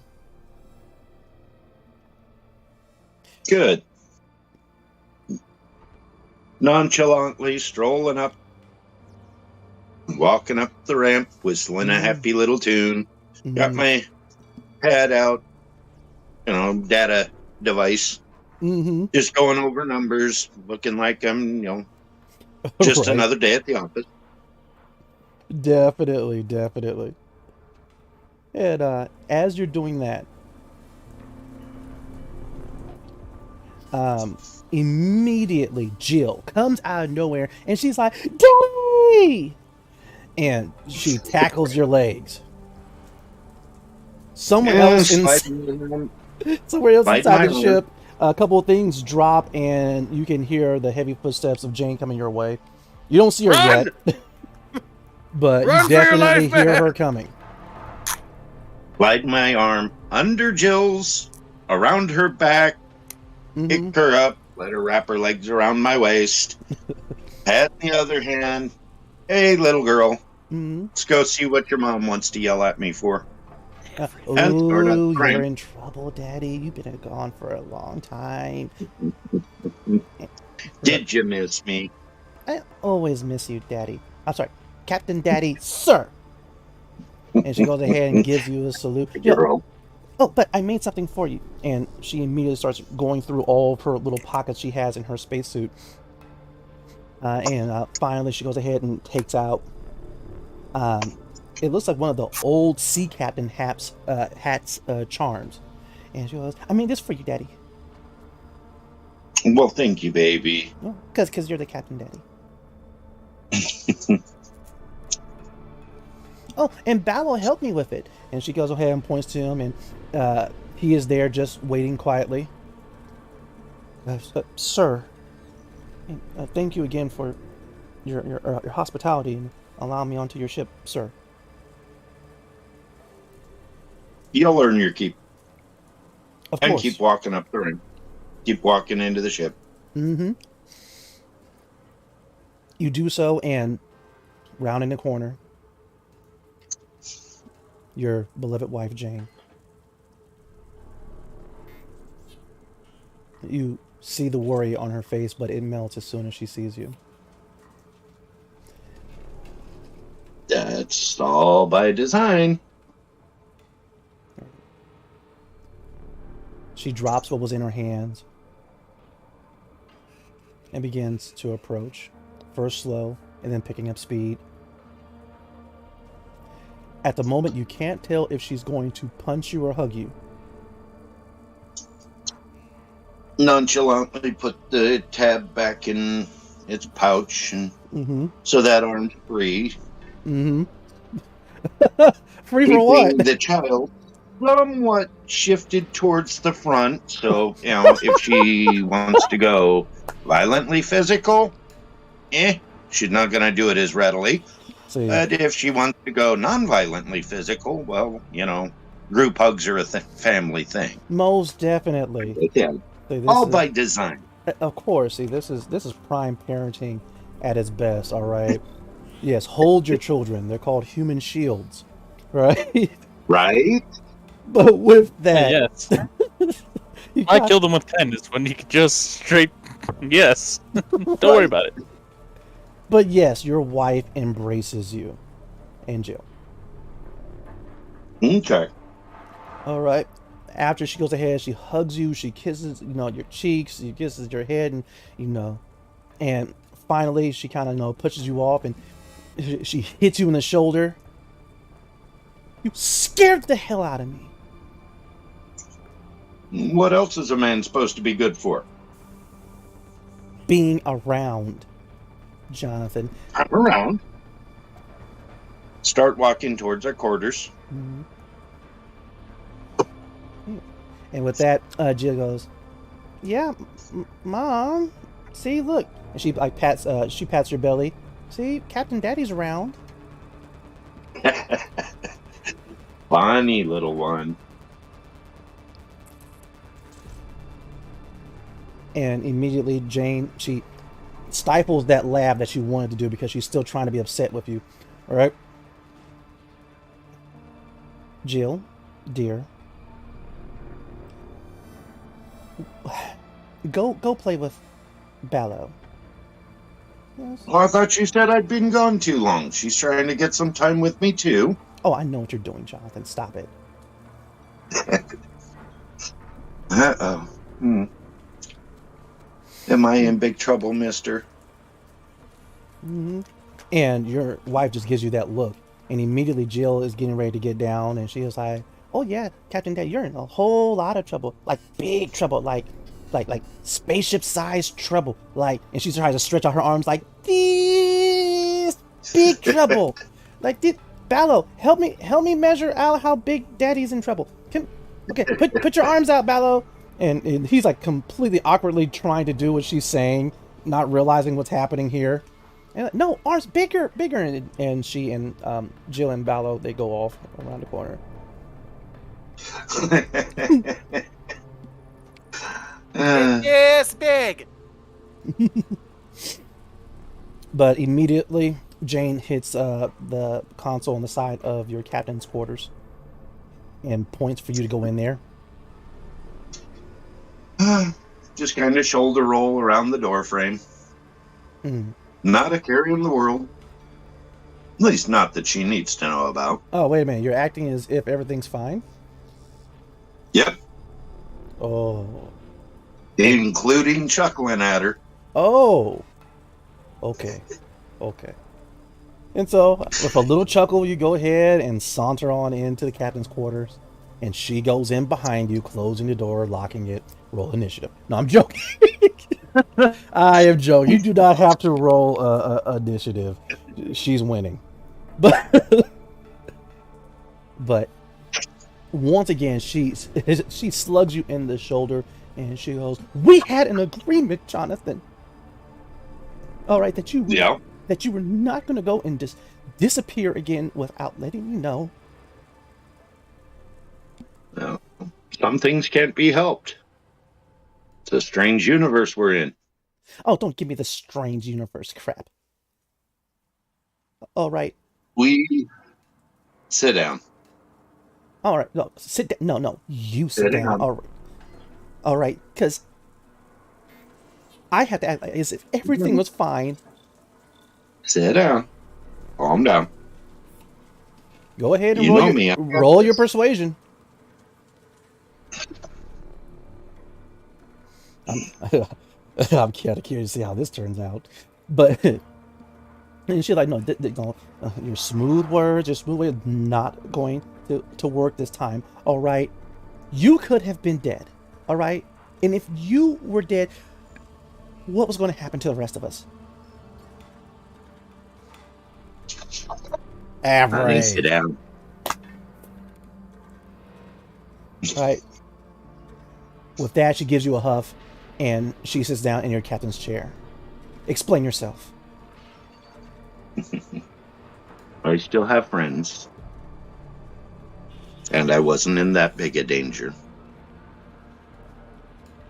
We are on the eve of some serious political changes about to happen to this station. And I and the other people that we've picked up got drug into the middle of it. Everybody's okay. And everything's went well to plan. There's always a few variants that happen. And communications just weren't possible. We had to get the power turned back on to segment 4. Why were you in segment 4, Jonathan? Because there were a lot of lives that needed saving. A lot of people. But why did you have to do it? All right, those people are not your responsibility. This family, this ship, this crew is. Yes, you're right. And like I said, I wasn't in any real danger. It is because of what I can do that I had to do it. Remember, only do what only you can do. Oh, don't give me those quotes. Oh. You got to give that big guy Saggy a break. I couldn't. Oh, wait a minute. What does he have to do with it? Wouldn't have fixated. What is he the reason why you decided to go play hero and help out segment 4? You need to calm down again. Oh no, you need to anger up, all right? Especially if it's because of that Promethean. All right. I had to call him in. Needed his help. Had nothing to do with him as to why we were there. Matter of fact, he'd have rather not gone. Truth be told, he would have kept me from going if he could have. Oh, so you and this Promethean are friends now? I wouldn't say friends, but he does have some skills that we could definitely use.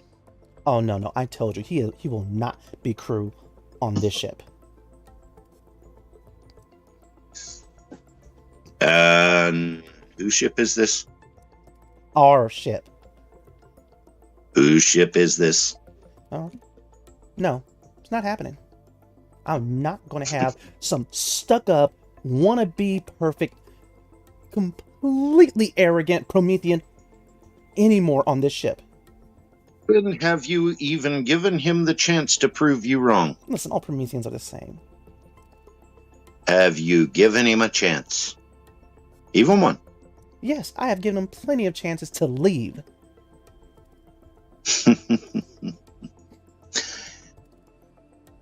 You know good and well it wasn't our son that got the ship back together quick enough to save our skins. Oh, I knew before we landed. This card. All right, whoop-de-doo. So he genetically programmed himself to make sure he's good with machines.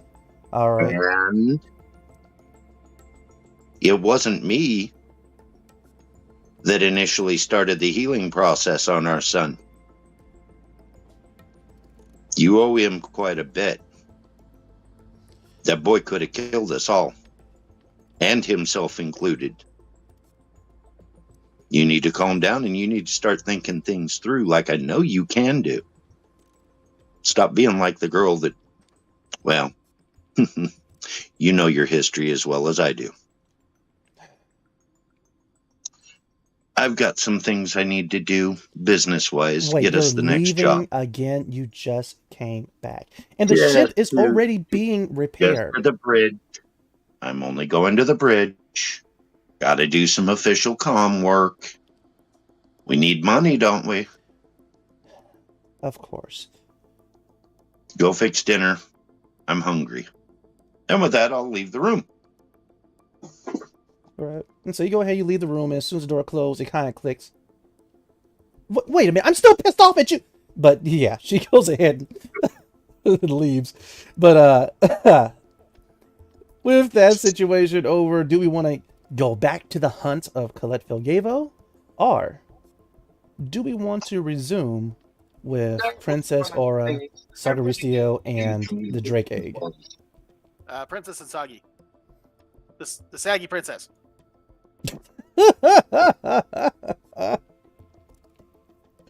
All The right. Saggy Princess with special guest Ori. Yes. Yeah. Oh. She's hero support. Yeah. Princess with special guest Wario. Well, I might be able to make that happen. We will see with Hero Forge. Moving on. Going back to segment 4. The transport has taken off that was collecting the few refugees and survivors of the Keshian temple. The rest decided to stay and follow the orders of Aura and begin to repair and restore the Keshian temple. Princess Aura, Ori, and Sagaristio, you guys activated your tracking beacons on your communicators, and within moments, another transport, a smaller one, lands right outside the force field. Immediately, the loading ramp lowers, and Jackson Archer, son of Jonathan T. Archer, comes out.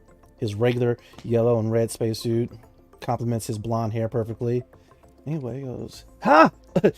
There you are. Wait, aren't there supposed to be more of you?" Yeah, the others went off on a little adventure on their own. We'll meet up with them. Oh, no, my dad wanted me to pick you guys all up and take you back to the ship. We do it a couple trips at a time because I'll pat the dolly. It's like I got cargo. He goes, "What is that? Why is there a jacket on it?" I wouldn't worry about it right now. Let's just say it's something that doesn't need to be here anymore. And immediately, this large robot, red metal plating, cannons for arms, and immediately Jackson is like, "Oh, what is a war mech doing here?" Oh, that, yeah, we built it.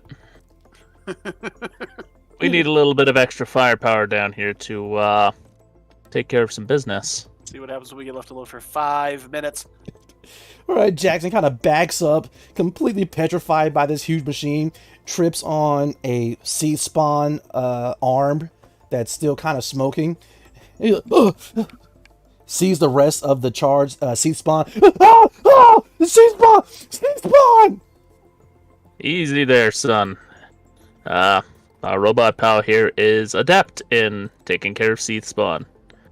If you're not seed, you don't have to worry.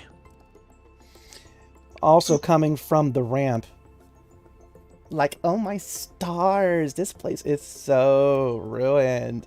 Look at this thing. You know, and she's coming down, and she hits her her communicator. Hey Sim, it's your girl Lillian. All right, I'm back. I'm in segment 4, and like, you guys heard about the destruction here. Look, you can look for it for yourself. Things are messed up. Oh, look at these sad people. All right, as she is now viewing the people that are working on the Keshian temple. Princess Aura, what are you doing? Lillian, how many followers do you have? Well, right now I'm just at 7K, but it's growing. Oh, everyone, look, this is my friend. All right, look, this is Princess Aura of the Cash, and her troll. All right, and she goes ahead and turns back over to see we're friends and everything. She goes ahead and puts her arm around you, and immediately Ori pushes her away. Oh my god, my rude. friend Ori. Oh. And Ori begins cracking her knuckles. Your Grace. Gentle Ori. Yes, gentle. This one's already damaged enough as it is. Oh my god, my followers, did you see the troll thing attacked me? But it's only because she's jealous. But she gets up and dusts herself off. So Princess Aura, here you are in this ragged segment 4 with these ragged people, but you're royalty. So what are you doing here? We're looking for a wanted man. Oh my stars! This is so Nova. All right, people, you hear that? All right, she's looking for a man. She is ready to be courted, and we're going to have someone new added to the royal family. I'm looking all right, for a man who is she's looking for a man. You heard it. All right, she's single and ready to mingle. Not that way. Not that way. Immediately, Ori tackles Lillian down and grabs a bit of rock and starts smashing her communicator. Right? No, what are you doing? Stop it, you little troll!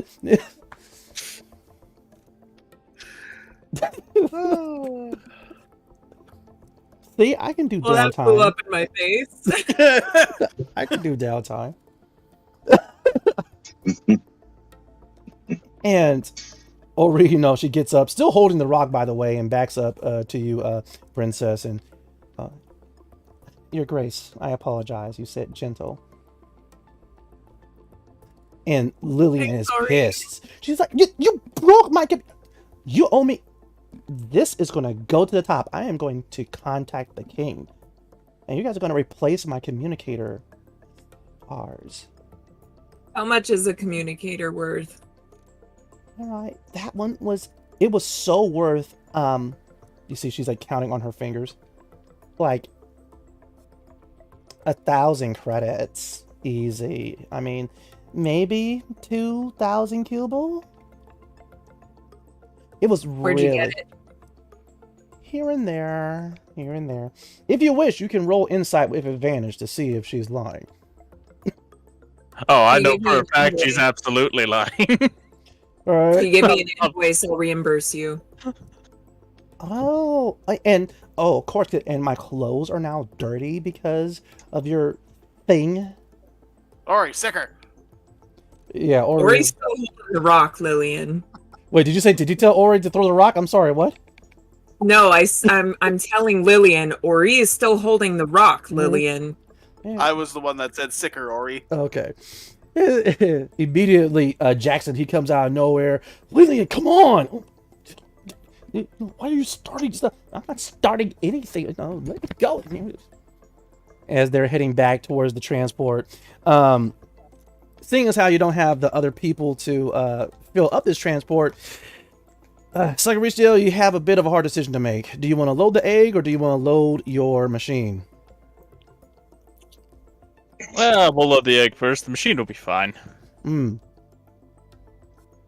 It'll be really, really fine. It has 2 cannons for arms. Who's gonna tell it no? Right. No one, that's who. You get the Drake egg loaded up and secured. Jackson is arguing with Lillian as they are getting into the cockpit. Princess Aura, do you hop into the transport? I'm gonna grab the broken communicator as well. I'm gonna hold on to the pieces for now. Ah, all right. I can fix that at my leisure. Right? Your Grace, we could get a different transportation, if you so desire. Why do you want a different transportation? I am unable to be certain that I will not kill that human. Fair. Do your best. As you wish, Your Grace. And with that, Ori takes a deep breath and Princess Aura, you notice something weird. You notice that Ori's hand that was holding the rock, of course she drops it as she's entering the transport, it had turned purple. And while she was defending, quote unquote, you saw pretty much like this blush of purple on her face around her eyes. It's fading back to its original shade of green, but you hadn't seen that before. Ori, are you feeling all right? Yes, Your Grace. Is everything all right? Did I... Oh, it was attacking the human. I apologize, Your Grace. It was just that she was twisting your words, and she was transmitting to the sim that you were looking for a suitor. Not that. I'm not talking about that. I'm talking about your flushing purple. I beg your pardon, Your Grace. And immediately she starts, looking at herself and checking her body. Purple, you said? Yeah, parts of you are turning purple. Her eyes get huge. Forgive me, Your Grace. And she sprints off into the transport. Ori, wait, come back. I'm gonna go after her. Sagaristio. Ori dashes past you and goes into the refresher. And you see Princess Ori going after her. Jackson and Lillian are bickering in the cockpit. Do you do anything? Well, since they're pretty much not paying attention, I'm just gonna... While I'm sitting in the transport, I'm just gonna start tinkering and fixing this communicator. Sounds good. Jackson manages to spot Aura inside of the ship, and we gotta go, Lillian. Aura, we'll talk about it later. And immediately, he closes up the ship, and it begins to take off. A bit rocky, but it begins to take off a bit. Princess Aura, you get over to the bathroom. To the refresher door. And what do you do? What do you say? Ori, tell me what's going on. Are you okay? Yes, Your Grace. I just need to put some water on my face. Okay, but do you know what's happening to you? You hear the sink turn off and slide back into its place. The refresher door opens. You see a plethora of emotions on Ori's face. I am fine, Your Grace. I do have one last ration left. If you would like it, Your Grace, I can prepare it for you. No, that's not necessary, but can you explain the purple coloring to me? I really want to make sure you're okay. And immediately you see hesitation, apprehension. If you want to see more, that's going to require an insight check, but even without the roll, you could definitely tell that something is going on with Ori.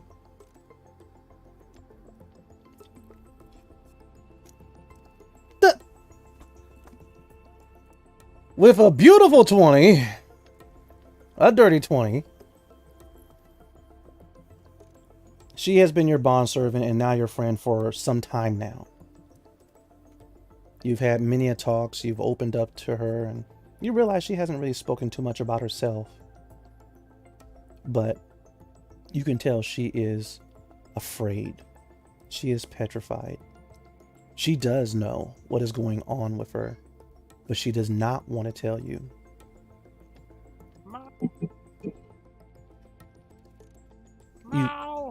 You are able to see on her face that she is thinking furiously, trying to find out how to change the subject, how to not answer your query. And this is one of the first times that you can recall that she has ever not done something that you've said.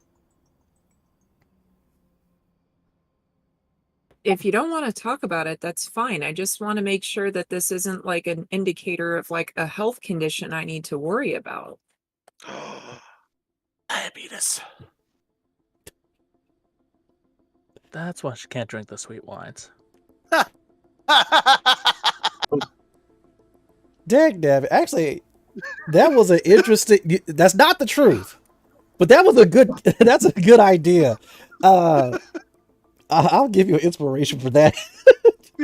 There's no need for it in this session, but still, I'm gonna give it to you because that was a nice bit of deductive reasoning there. That was a reference to one of my days at work when I worked at the liquor store. Oh, Yeah. Yeah, I know it's going to be a little bit off tangent, but working at the liquor store, this one lady came in and I asked her if I could help her, and she's like, "Well, I can't drink them sweet wines. I got the diabetes." oh, okay. Well, sorry, I'm laughing at the story. All right, not anyone who has diabetes. All right, we are with you, but I always thought the diabetes thing was a joke until I heard it in an actual conversation. Mm-hmm. Yep. Diabetes. But after saying what you said, Princess Aura, you see Ori is still, her eyes are darting side to side and she's trying to determine if she should say something. Because you definitely know that she knows what's going on with her. But the way that she is shrinking into herself, how uncomfortable she seems. It's almost rubbing off on you, almost making you uncomfortable.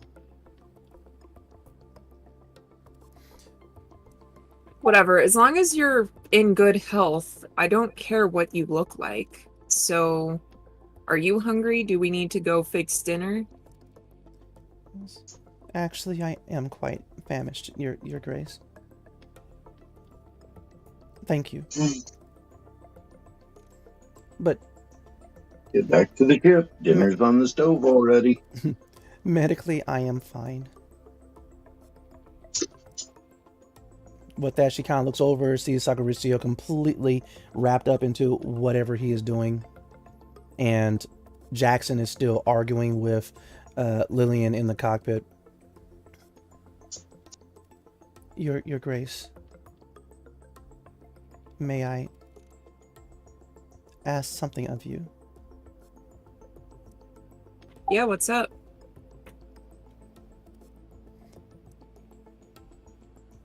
If you see me turn purple again, would you please end me? Why? I cannot. I should not be purple, Your Grace. It would not be good. Would you become dangerous if you're purple? The way she immediately looked away as soon as you said that gives you your answer.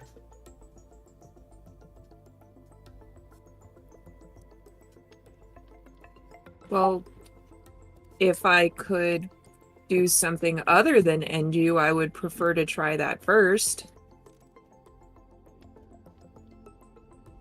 Your Grace, if I turn completely purple, just know that I will be lost, and there would be no point. It would be a mercy, Your Grace. But if that is too much to ask, I understand completely. I hear what you're saying, but I want you to hear what I'm saying. And what I'm saying is that if there is a way we can help you not turn completely purple, I would like to try that. So what seems to trigger it? Is it anger? You see a couple of tears well up in her eyes. Yes, Your Grace. Okay. And at the risk of upsetting you, I mean, what typically makes you angry so I can make sure that that doesn't happen?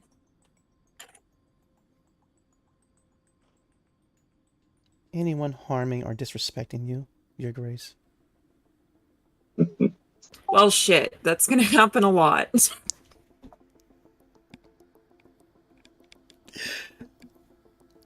I understand. I will keep myself under control. Us lowborn, we have developed methods of keeping in control, and I merely must resume my meditations and my practices. I apologize, Your Grace. You should never have seen me like that.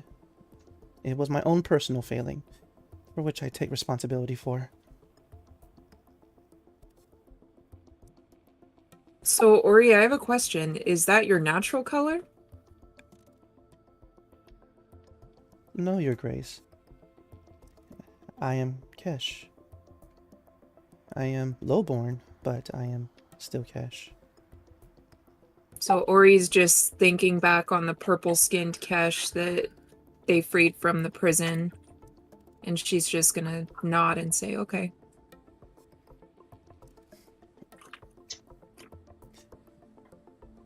Thank you. Thank you, Your Grace. And with that, she takes out the ration, and as always, she offers you some. But then she takes off another piece and begins eating it. And you could definitely tell that she needed to eat as this transport leaves segment 4 and head towards the space hangar, where through the viewports you're able to see the astral horizon being worked on, being recharged, being refueled.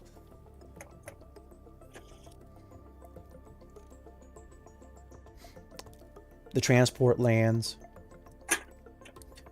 Jackson and Lillian are still arguing on the way off. He's trying to get her to shut up because she was not supposed to have gone with him in the first place. She's threatening to rat him out.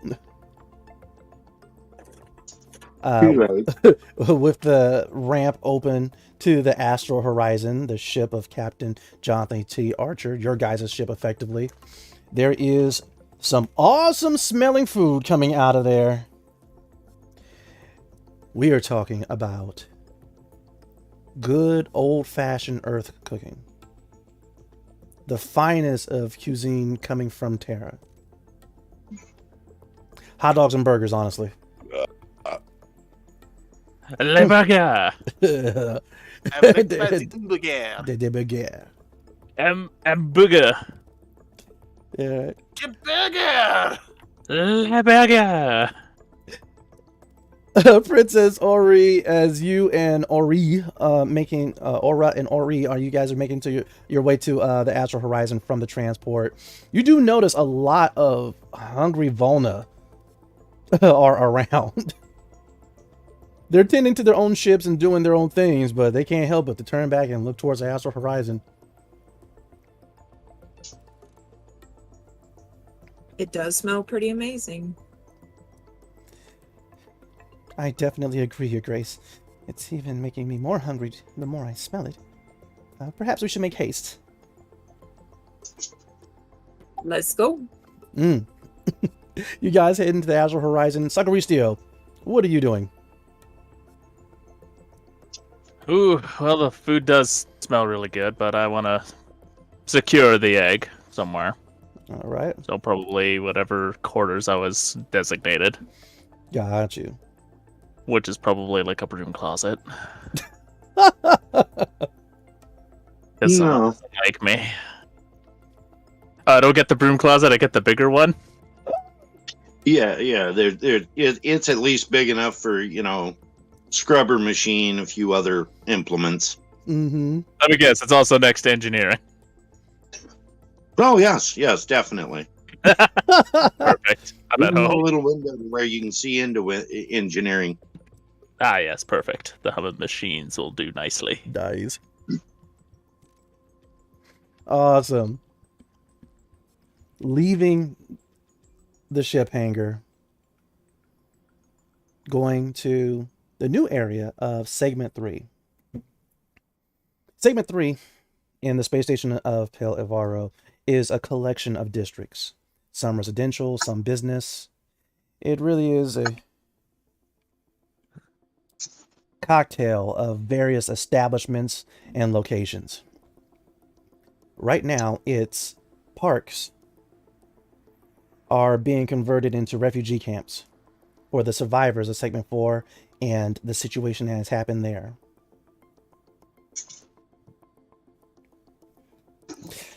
The transport lands.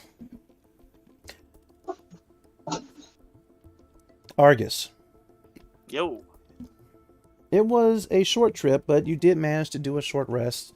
Brave Stride, feel free if you have anything that resets from a short rest. All that has been redone. If you guys need to, spend your hit die to regain hit points.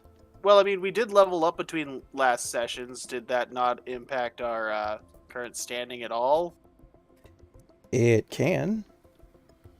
I mean, maybe this is just bias, but I know in video games when you level up, you tend to kind of go back to max and all that good stuff. Yeah. Right. This time, feel free. Excellent. But yes, here the people are disembarking. Families are trying to find one another. There are some beautiful reunions, and there are some heartbreaking news that's being received by the people. Various workers and robots are trying to organize this gathering of people into groups and camps, and temporary housing is being constructed. Thanks to the power of Sorium, they have machines that are generating the wirework frame of buildings, and within a few hours, the Sorium will have crafted exterior walls, rooms, beds, etc. Soon, the people will be properly cared for. As the ramp opens and Argus, you, and Brave Stride are able to disembark, Silva is already on her way out. She too caught a nap during the transportation, but various survivors recognize her instantly and they rush over to her, and some have good news and some have bad, but right now she is just reconnecting with a couple of the survivors as she is checking to make sure all of them are safe and sound and that none of the robots or any of the workers are being abusive. Argus, Brave Stride, what are you two doing? Before I get too far away from what's her name, I want to yell out, "Telvin loves you!" and like run away. Right. But let's go. Right. Immediately, you feel in your mind, yes! Yeah, wait, where are you going? No, I have to see her response. I want to see her. I want to see the look on her face. That was never in the agreement. All you right. told me I just had to tell her. All right. No, but I got to know if she loves me back. No, No, go back. No. She hasn't grabbed me.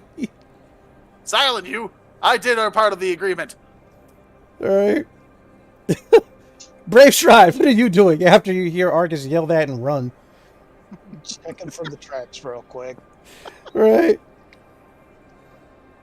Go ahead and give me either survival and or perception. Unfortunately, given the amount of people that you have to look past and look through, this will be a disadvantage unless you have some weird ability that will negate that. I miss being the investigator. Is there any like head workers nearby? You're unable to be certain because a lot of this is being done by robots. Robots are identical aside from identification symbols on their chests. I'll just go ask a couple of the survivors too while I'm at it.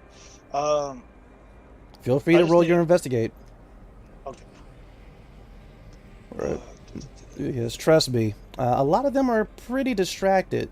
You know, some are just looking for temporary housing. Others are looking for family and friends. And others are still reeling from the loss that had occurred. Others are being treated. 13. Ooh, okay. You finally find this one. He is a Matokai, a large lizard alien. Right now, he is just sitting on a container, pissed. As you approach, you can tell he's keeping a sharp eye on everything. But he looks up at you. Volna. Question for you. Hmm. You look pretty angry too, so let's just get to the point. Where's the coordinator at? The station coordinator? Yeah. Gone. He went that way towards the streets. I thought he was going to help. Do something. But as soon as the transport's doors open, he fled as if something was chasing him. Yeah, me.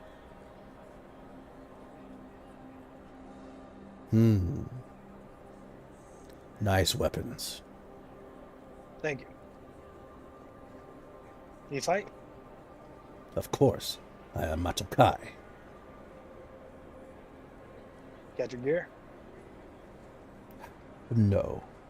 How did you keep your gear? They do not allow weapons and armor in this section. Work for royalty? Royalty. There's no What royalty? Princess Aurora. Of the Kesh. Yep. Would bring someone like her to this space-forsaken place. Let's get to the point here. We need to deal with coordinator. Why would a man with so much power not help?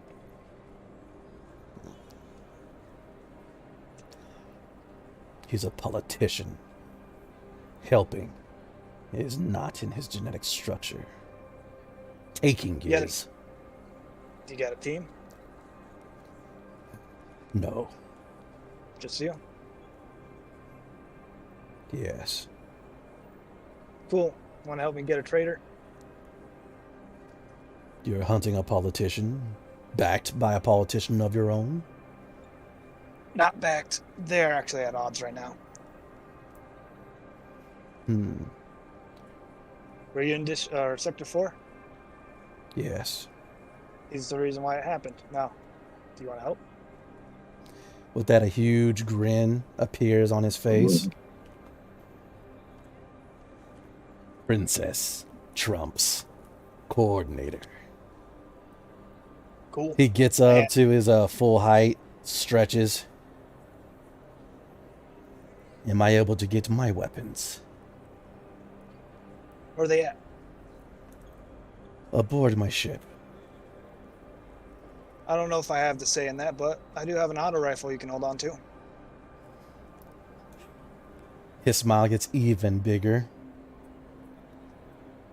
And immediately, you see his tail kind of begin to glow and then catches on fire.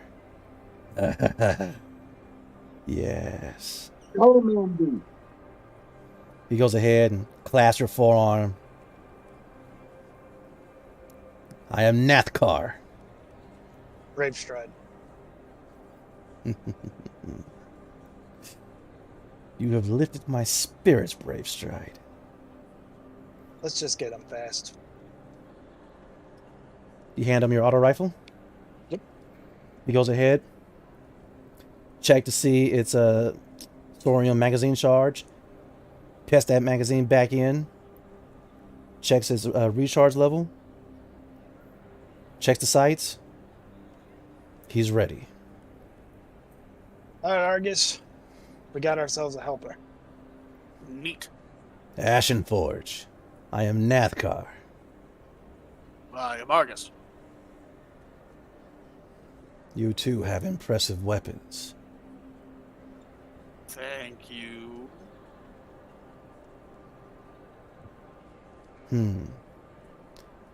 Collapsible shield and the gauntlet I see. Correct. As well as this. And I'm going to pop out Final Wish real quick. All right. Yeah! Look at me. I am sleek, I'm sexy. Final Wish is saying into your mind. I'm putting him away. No, no, no! He was looking at me! He was looking at me! No, we got formalities out of the way. Can we begin the hunt? I'm down if you're down. You guys begin making your way towards the street, following Brave Stride. Before you do so, you guys run across a force field and a checkpoint. It seems as if there's a robot that's checking identities before letting people leave. Unfortunately, the portion of the force field is closed, and unless you guys have some way of deactivating that, you have to deal with this bot. Immediately, he puts like a hologram symbol for stop. Hello. Person. Identification, please. All right. Let's see if this would work. Brave Stride under the royalty of Aurora. Checking. Loading. Loading. Name. Brave Stride. Brave Stride. Brave Stride. Brave Stride. Brave Stride. New information. Uploading. New designation. Threat. With that, immediately, light appears at the top of his head and it begins flashing almost like a siren. We need security to South Gate. Brave Stride. Please remain where you are. Do not move. Is it the only thing here right now? Yes, it is the only thing there right now. I'm gonna smash it. I put the sniper barrel right up on him. Well, yeah. he said he was going to smash it first, so feel free, roll to attack. Its AC is 9. I have a chance. I have a chance to use something I've been wanting to use since we started this session. What's that?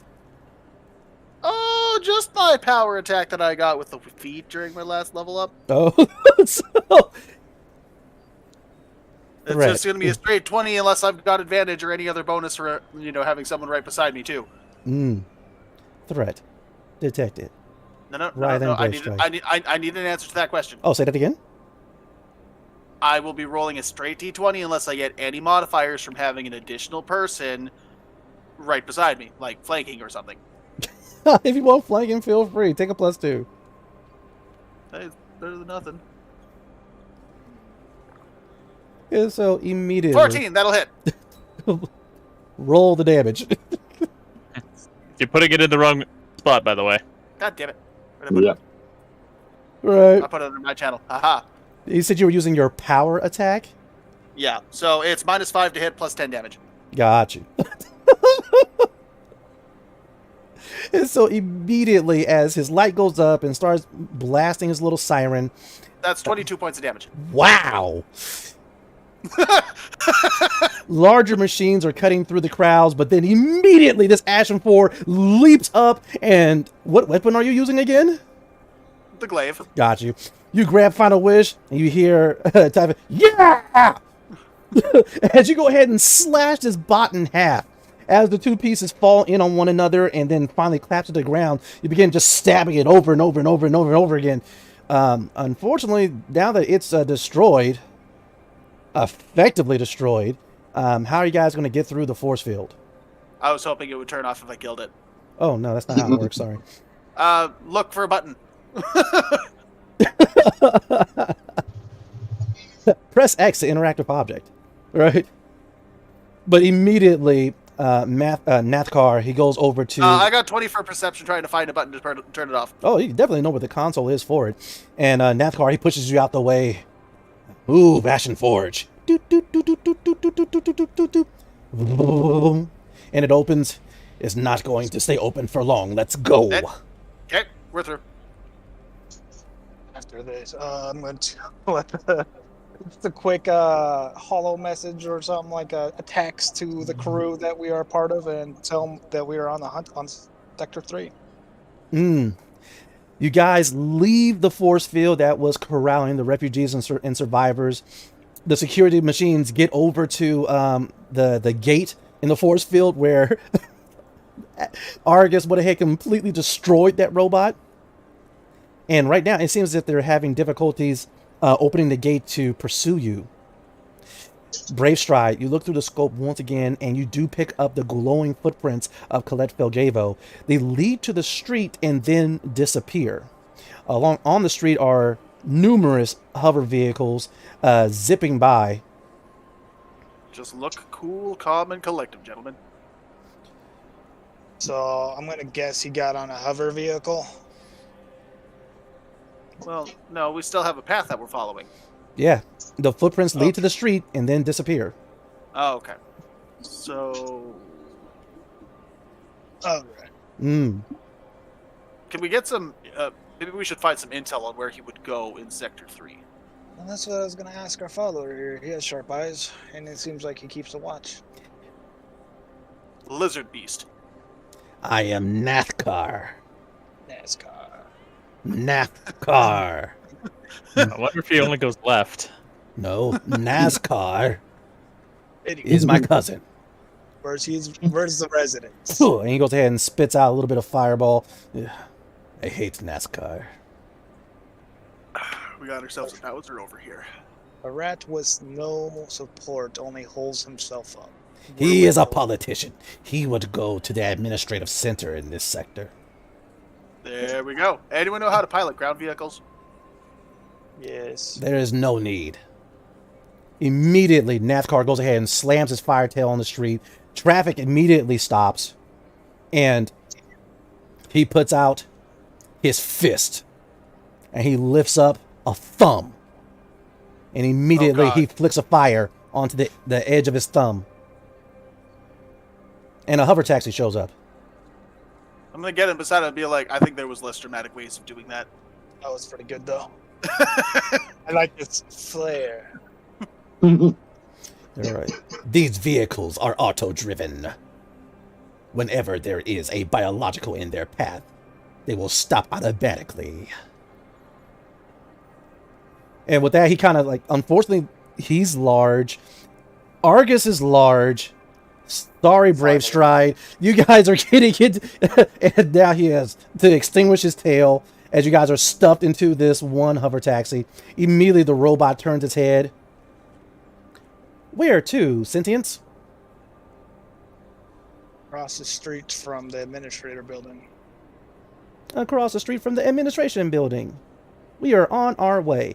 Please deposit an initial charge of 5 cubal per person. There are 3 students inside of me right now. I need 15 cubal to get started. I'll pay the cubal. All right, deducted from your character sheet. Yes, sir. Heading to the administrative building now. And it takes off at 25 miles per hour. And input elevator music. Yep. As you guys are heading towards the administrative building, we come back over to the space hangar. Princess Aura. Yes. You guys are all in the galley eating some awesome barbecue. BRB. No problem. Jane is at the grill. I mean, cooking up a storm. Jackson is still arguing with Lillian. Jill is actually playing a couple of games with Balo.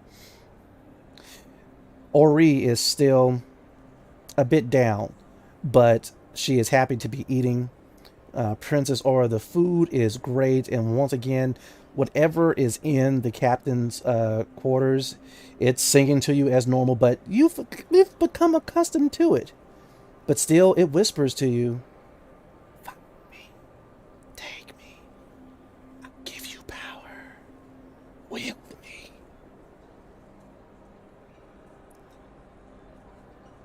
And Sagaristio, you're still getting the side eye from Jane. And she doesn't serve you, but Jill takes a plate over to you, Sakaristia. Archer, go ahead. I'll smile and, thank you, little one. I'll hold out my hand as kind of like a shake hand sort of thing. Right. And she goes, "You have a lot of tattoos." Oh, that I do, little one. They also glow. They do? And immediately Jane is like, "Jill, leave him alone."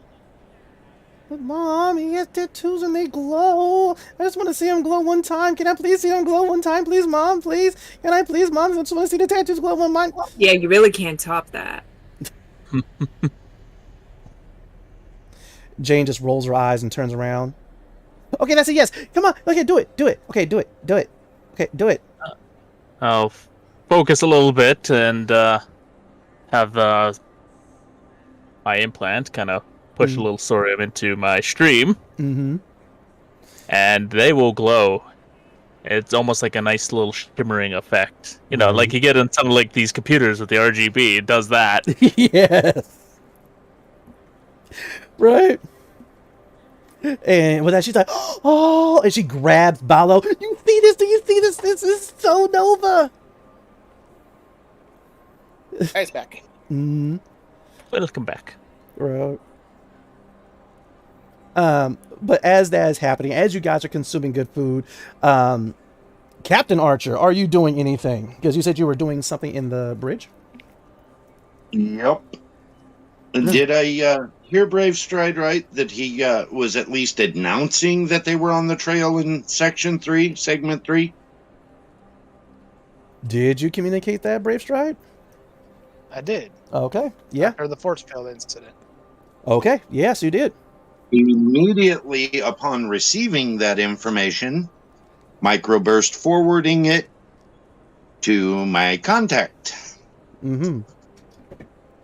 Keeping her appraised and maybe, hopefully, keeping her a step ahead of Brave Stride. Right. Bastard. She microbursts you back, Archer. And she tells you that there has been complications. But she has found out that Colette Felgavo immediately took his own personal transport from the administrative building in Segment 3 to the entertainment district in Segment 2. Went to go and blow off some steam, I bet. No, something else. I'm sure of that. Politician, remember? Politicians Get like her on strippers the too. phone.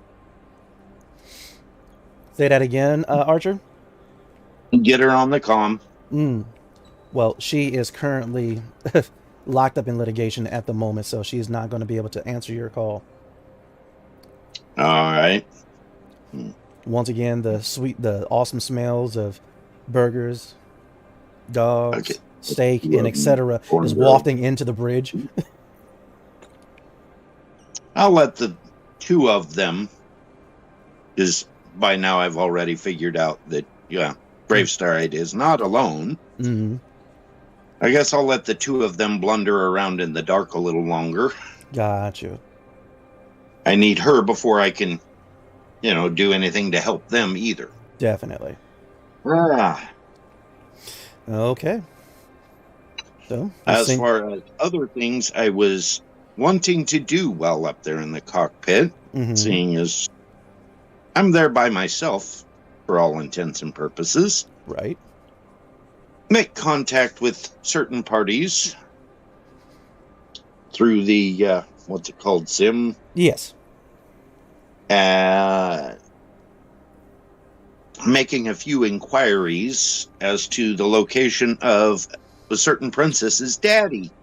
Definitely. I'm trying to lay some groundwork for prior knowledge to his arrival. Definitely. Well, you begin making your calls.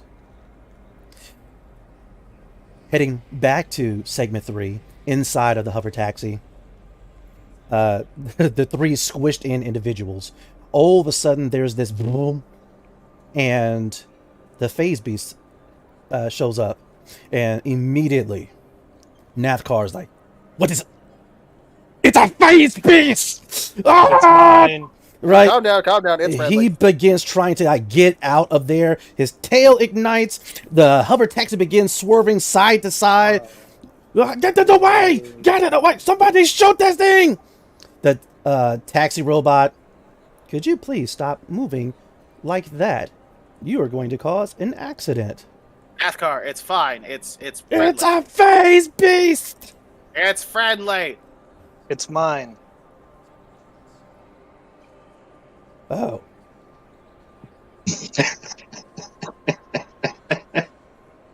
Oh. Mighty is this Bona that has tamed a phase beast. I also made friends with the Drake. You what? Yeah, it's You dead know- now. I have an idea. You killed a Drake? No, I made no. friends with it. We even rode it too. It was majestic. We are. But immediately after that, the hover taxi comes to a stop. Thank you for using hover taxi. This trip was not an enjoyable experience for me. I will require an additional charge of 15 cubal. Athkar, you're paying.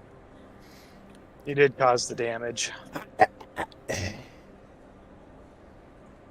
Here's 20, and keep the change. I do not know what chain you are referring to. Thank you for using hovercab. The doors Sounds open, about right. and you guys stand in front of the administrative building. It is tall and imposing, and through the scope of Cynthia's Revenge, you are able to see Colette Filgavel's glowing footsteps leading into it.